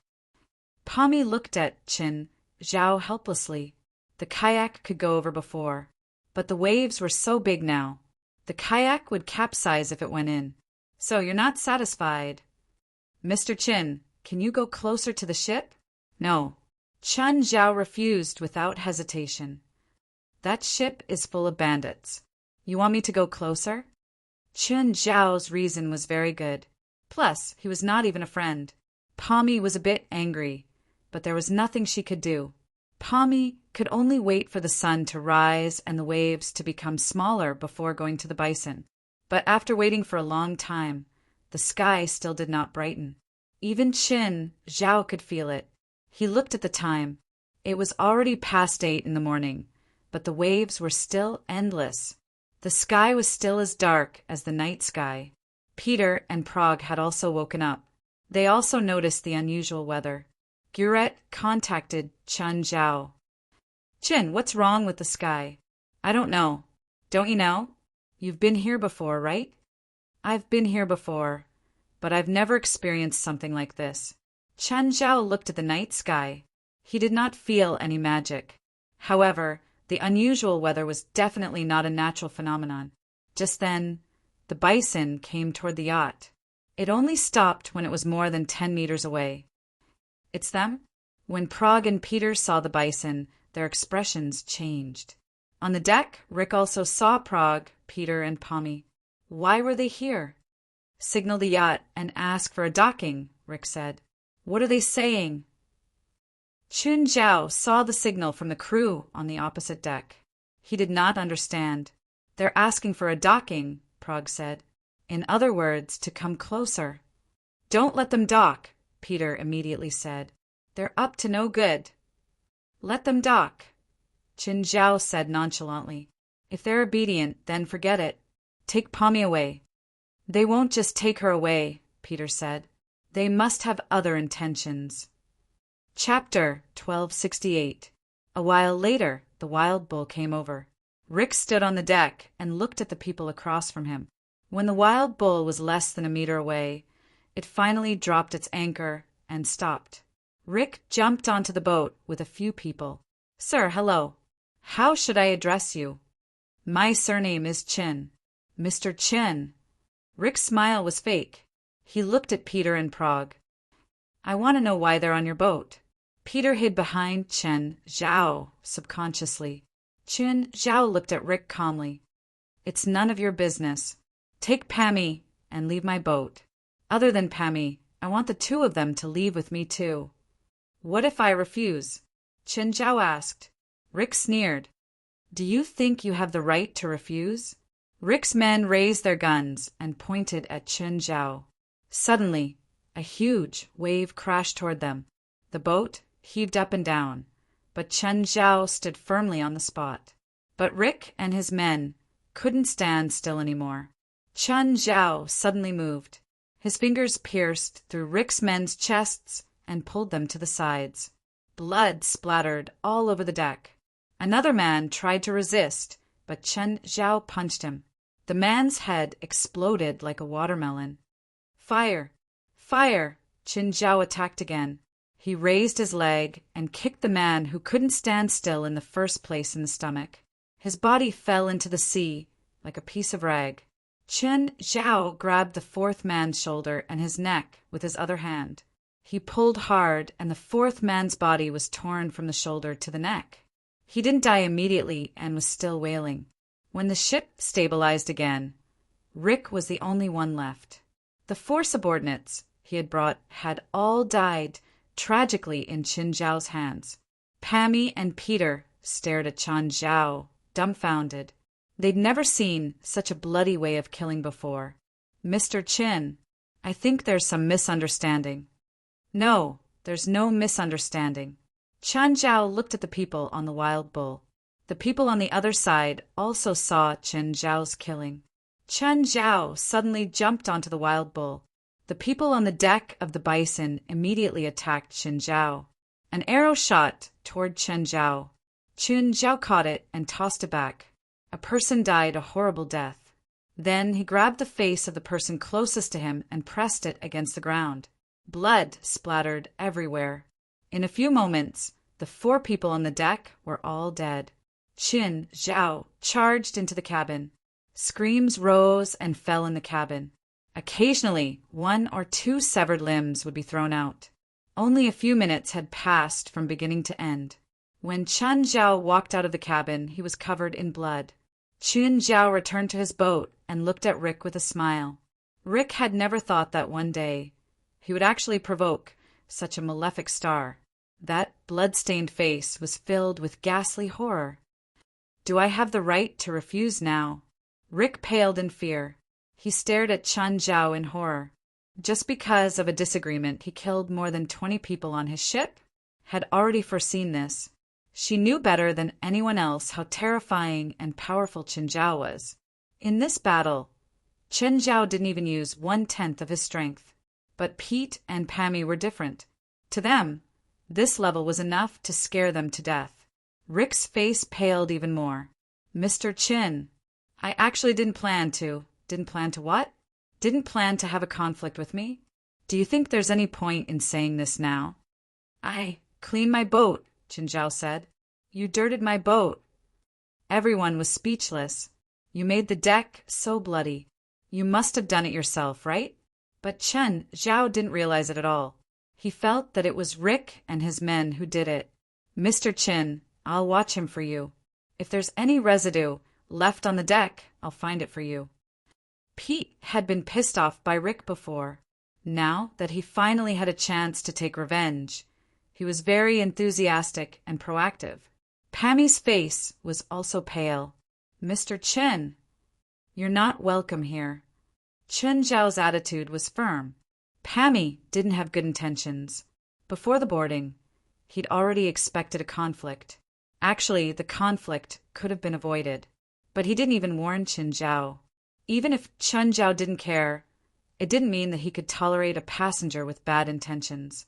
Chen Zhao could even tolerate a hot-tempered young master like Pete because he'd already paid the fees.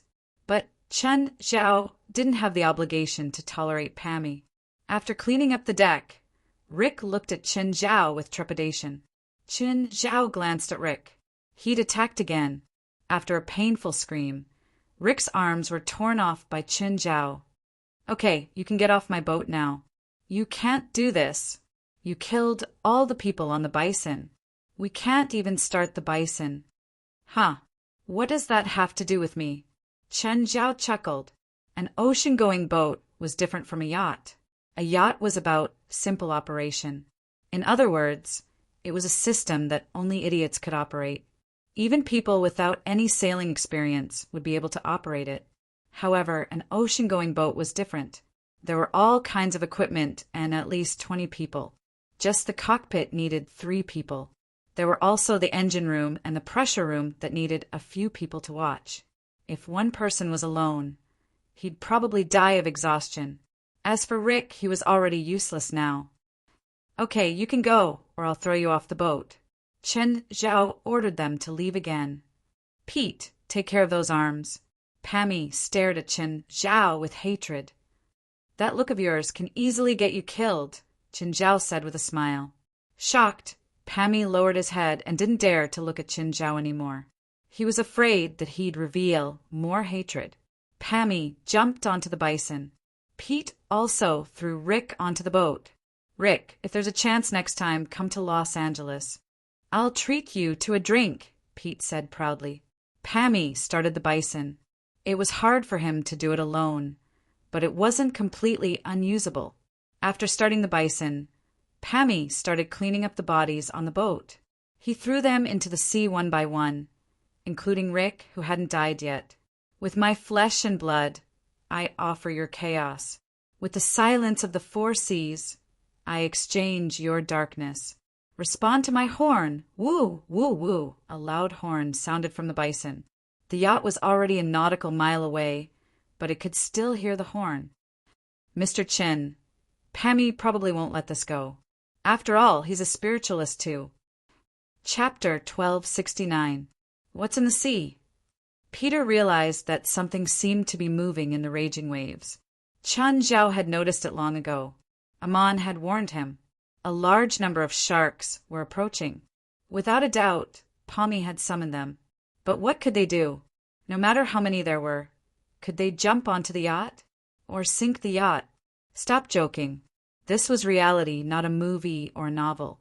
The bottom and body of Qin Zhao's yacht were made of carbon alloy that was 25 centimeters thick. Carbon alloy was very light, but it was many times stronger than regular steel. Of course, it was also many times more expensive. Unless the sharks were as big as Amon, they could leave a dent in the yacht. But sharks couldn't do any damage to the yacht. It was the same for one shark, 10, 100, or 1,000 sharks. The saying, "ants can bite an elephant to death," didn't happen in reality. Even if the sharks used suicide attacks, it was just suicide, not an attack. It was like a normal person hitting an iron plate with their head. Apart from suicide, there was no other use. The iron plate was still iron, but the head would become a watermelon. The sharks hit the yacht, making thumping sounds. It sounded terrifying, but it was actually the sound of the carbon alloy spreading the impact. If the sharks couldn't attack 100 times faster, their numbers wouldn't matter. Peter and Bragg were terrified. After all, the sound was terrifying. They were worried that the yacht would be smashed. If they fell into the water, Qin Zhao might not be afraid, but they would definitely die. Nevertheless, Qin Zhao didn't plan on letting the sharks attack. Suddenly, Peter and Bragg realized that the water turned red. Then a shark surfaced. At first, they thought that the shark had been killed by a collision, but upon closer inspection, they realized that it wasn't the case. The shark seemed to have been bitten by something. Half of its body was gone. It was also more than 6 meters long. At least half of its body was 3 meters long. It had to be a huge beast to be able to bite it in half. Just then, another half of the shark surfaced, and then another. To regular people, these sharks might be ferocious beasts in the sea. But compared to Amon, they were clearly not enough. Even the largest great white shark in the sea would not exceed 8 meters in length. An ordinary adult great white shark would basically maintain a length of about 6 meters. It weighed about 3 tons, while an adult killer whale could reach a length of 10 meters and weigh more than 10 tons. Amon's body length reached 75 meters, and his weight was 800 tons. Every time Amon grew up, he would gain a lot of weight. After all, normal creatures wouldn't just grow in length. If it only had length, then it would be a snake. For the giant beasts in the ocean, the bigger they grew, the bigger their bodies became. Not only did Amon's body grow in length and weight, but he was also gradually revealing his demonic form. Qin Zhao didn't even dare to let Amon appear before ordinary people. Amon was fighting with a school of sharks in the sea. Amon's lethality towards them was fatal. Basically, a single bite, a sweep of his tail, or a collision with his body would be fatal. But the shark couldn't even break Amon's skin. Now, Amon's skin was as hard as diamond. Even a large caliber gun might not be able to penetrate his skin. There was more than one halberd growing out of his back. There were also many bone spurs growing out of his back, as if they were inlaid with pieces of blades. Within a 1-kilometer radius, there were hundreds of shark corpses floating. The entire sea had turned red. Shock was written all over Bragg and Peter's faces. The pirates on Guret's ship were also shocked. "Boss, what's going on?" Guret pointed at the yacht in the distance. "The owner of that yacht did it." "Him? How did he do it?" "His pet is in the water," Guret said. "This is why I'm working with him. Don't get into conflict with him, especially at sea, because you won't even have a place to run." To be honest, even Qin Zhao was surprised by Pommy's magic. Actually, Pommy's magic was already very good. It even exceeded Qin Zhao's expectations.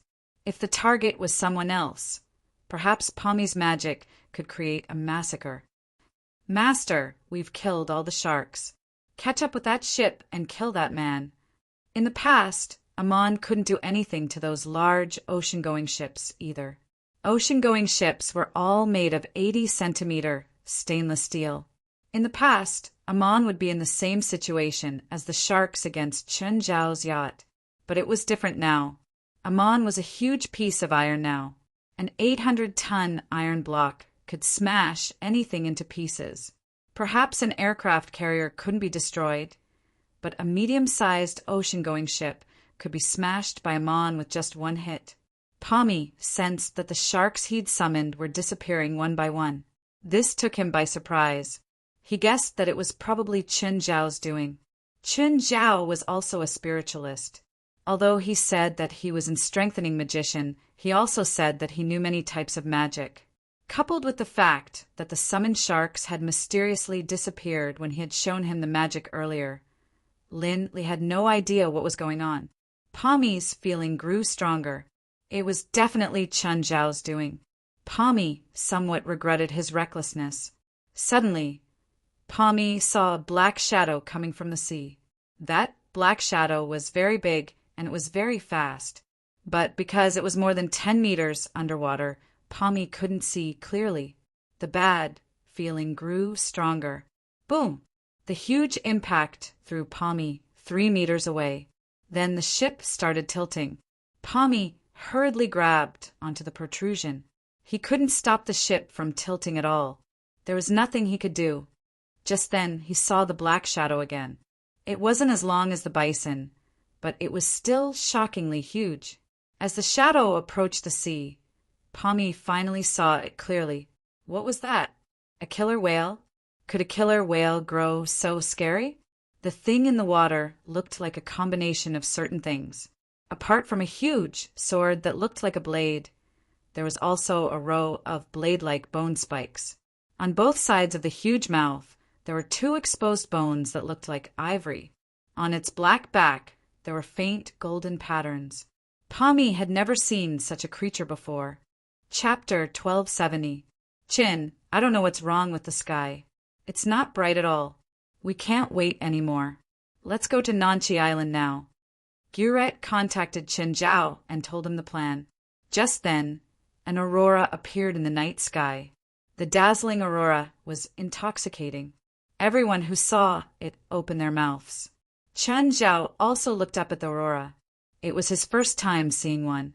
He had to admit that the aurora was too beautiful. It was filled with mystery and unknown beauty. But Chen Zhao couldn't help but wonder. Theoretically, this place was still some distance from the Bering Sea. It was a warm and cold sea, so there shouldn't be such an abnormal aurora. The 2 boats approached Nanchi Island. Nanchi Island wasn't on the common map or navigation. It was an undeveloped and undiscovered island. There were more than 30,000 islands in the Pacific Ocean. The total area of the islands was 4 million square kilometers, which was almost half the size of China.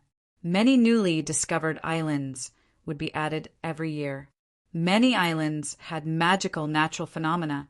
Just like Nanchi Island, there were many islands that were submerged in the water for half of the year. The reason why it would sink into the water was because the island was in a very low position. Secondly, the Earth's crust was very active. There were many islands that could dive. There were islands like this off the coast of China. Volcanoes were active at the bottom of the sea and erupted periodically. Every time a volcano erupted, the Earth's crust would move, causing the nearby land plates to shift. After sailing for an hour, Chen Zhao finally saw the outline of Nanchi Island. Just then, Chen Zhao felt something approaching the boat. It wasn't Amon. Then the boat shook. A huge tentacle reached out from the sea and circled around the deck. The suction cups on the tentacle grabbed the boat tightly. The tentacle was more than 1 meter in diameter and more than 30 meters long. Peter and Prague were both frightened by the tentacle. Peter screamed, "Help! North Sea monster! We've encountered a North Sea monster." Some scholars believe that the North Sea monster in ancient Greek mythology was a deep-sea giant cuttlefish. This was common knowledge. Suddenly, the tentacle's suction cups loosened, because Amon had already arrived and bit the tentacle's body in half. This monster was not a giant squid, but an octopus, a super-large octopus. Chen Zhao sensed that the octopus's body and tentacles were at least 50 meters long. Amon liked the taste very much.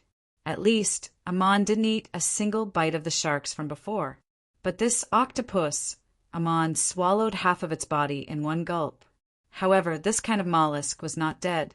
Even though half of its body was bitten off, it was still not completely dead. Several huge tentacles wrapped tightly around Amon. Amon jumped out of the water. At this moment, Prague and Pete finally saw Amon's true body. Both of them opened their mouths wide and looked at Amon in disbelief. The pirates on the ancient ship also had faces full of disbelief. What was that? Guret, on the other hand, frowned. Compared to the first time he met Amon, Amon's appearance had changed a lot. Back then, Amon was huge, but not to this extent. Furthermore, its appearance was that of a true killer whale. But at this moment, Amon was completely in the form of a monster. Mr. Chin, what is that? Monster. Monster.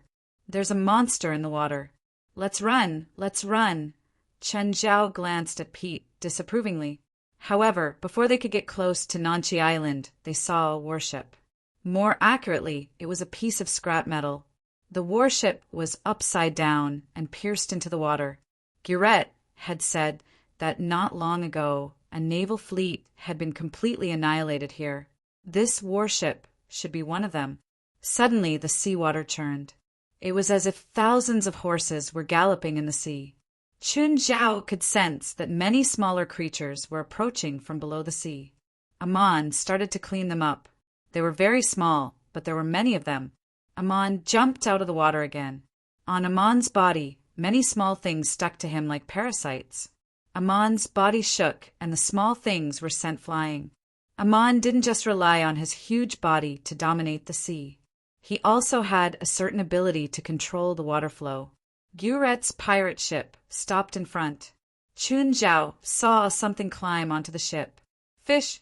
The image of the little fishmen in the game flashed across Chun Zhao's mind. They were very similar to the little fishmen. They were only 30 to 40 centimeters tall, about the size of an inferior demon. Their skin was smooth and dark blue. They had 4 limbs. They were also very strong at climbing. Chun Zhao saw them climb onto the pirate ship and start attacking the pirates. But they were too weak. Guret and her men started to fight back. Just then, the little fishmen also climbed onto the ship. Peter and Bragg immediately took sticks and began to beat these little fishmen. Basically, with a swing of his stick, he could kill several of them. However, there were too many inferior manfish. More and more of them climbed onto the ship. These little manfish were ferocious and gluttonous. They didn't let their companions' corpses go either. Instead of attacking, they went to eat their companions' corpses. Mr. Chin, hurry up and think of something. Prague finally asked Chin Zhao for help. Chin Zhao stood where he was, rubbing his chin in thought. The little fishmen didn't attack Chin Zhao. Instead, they kept attacking Prague and Pete. They weren't very smart, but they could feel that Chin Zhao wasn't easy to deal with. In fact, the number of little fishmen climbing onto the ship was actually quite small. Amon was in the sea, devouring them like crazy. These inferior manfish were like popcorn to him. They were small, but there were a lot of them. Amon could suck hundreds of them into his mouth when he opened it. Chun Zhao grabbed an inferior manfish and observed it. The aura of this little manfish was very weak, but there was a sense of familiarity. Amon was rarely interested in normal food. The only food he was interested in was either demonic crystals or a god of the mutants. A god of the mutants. Chun Zhao finally remembered. These little fishmen weren't demonized. They'd been corroded by the aura of the god of the mutants. Chun Zhao couldn't tell what they were originally, but they were definitely some kind of fish. Amon was a demon, so he was very interested in God of the Mutants and mutated creatures. Chen Zhao was interested. He'd never tried devouring a god of the mutants. Chen Zhao activated the mouth of gluttony and swallowed the little fishman. The mouth of gluttony immediately felt a strong appetite. Chapter 1271. Peter and Prague were already exhausted. They were all complaining inside, wondering why Chen Zhao wasn't attacking yet.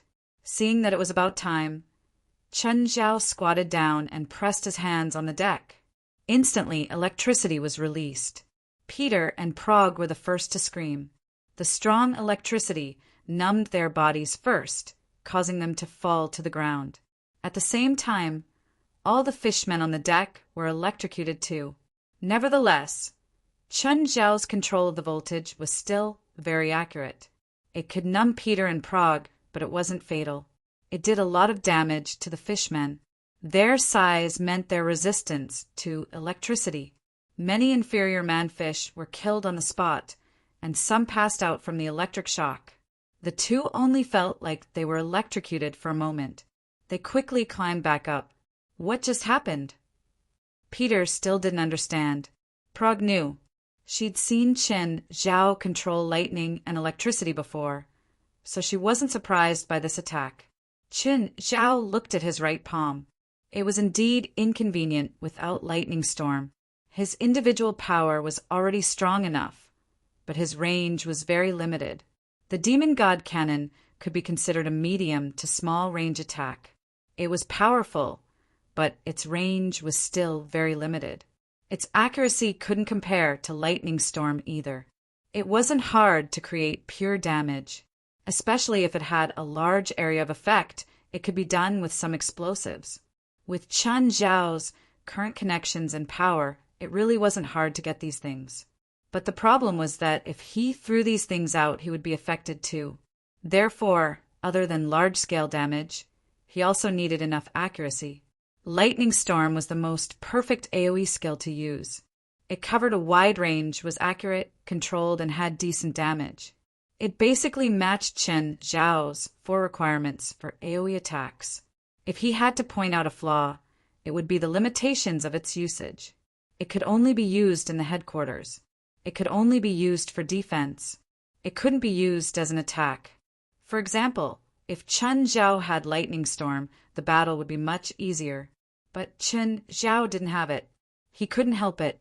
On the pirate ship, Gurette and her subordinates were even better than Chen Zhao's.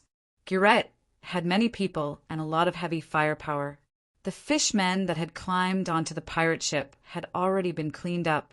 Moreover, they were still attacking the surface of the sea, throwing grenades into the water.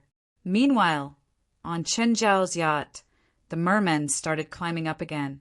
Chen Zhao was also helpless about the situation. Unless Chen Zhao ignored Prague and Peter's lives and kept using the Eye of the Thunder, Chen Zhao could kill Rick and the other bandits. But Chen Zhao might kill the two of them because of that.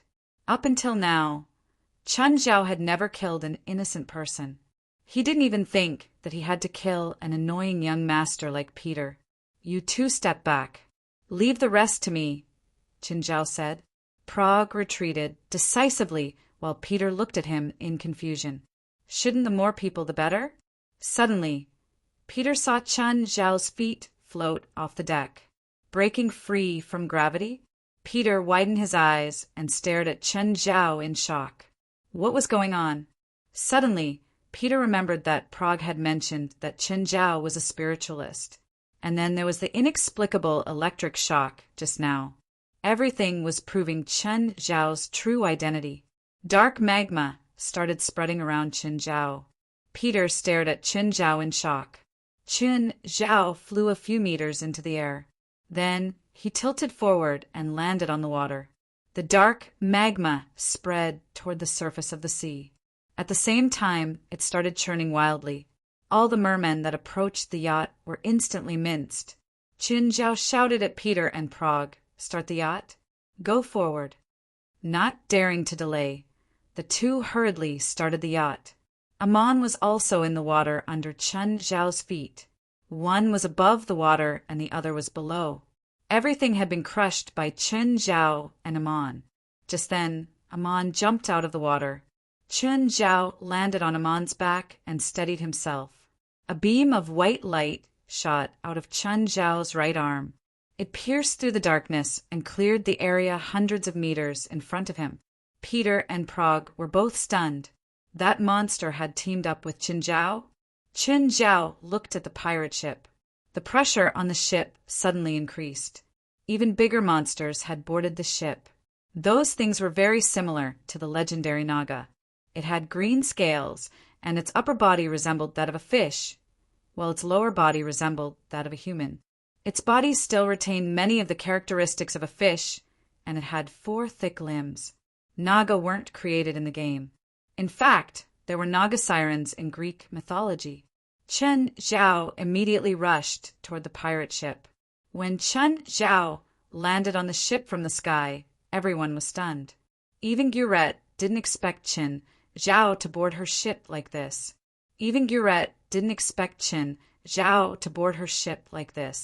Set sail. Chun Zhao said, "I'll lead the way for you." With that, Chun Zhao dove into the battle again. The dark magma turned into long spears and stabbed into the water. Every time he stabbed a Naga, he would lift it up and then devour it through the mouth of gluttony. Gurette's subordinates had never seen such a terrifying and strange battle. They all stared at Chun Zhao dumbfounded. "What are you waiting for?" Gurette yelled, "Set sail now." The 2 ships formed a straight line. The pirate ship was in front and the yacht followed. Chun Zhao led the way and killed at the front. They were getting closer and closer to Nanchi Island, but the attacks were getting fiercer. Amon leaped out of the water again and shot a water bomb dozens of meters away in midair. Wherever the water bomb landed, everything was crushed. The power of his water bomb wasn't any weaker than a 10-kilogram TNT bomb. The pirates on the pirate ship and Peter and Prague on the yacht were all dumbfounded. This man and beast were like killing gods. Even an army of thousands of men and horses could not stop their footsteps. "Prague, you already knew? Have you forgotten that I went missing for 3 days?" Our paranormal society accidentally intruded into his territory and witnessed him and his men fighting a group of demons. You haven't seen a real demon with your own eyes, so you can't imagine how scary he is. Chun Zhao's eyes hardened. He suddenly remembered. Even if the small mermen and Naga could defeat the Navy fleet, they wouldn't be able to keep the ships on the sea.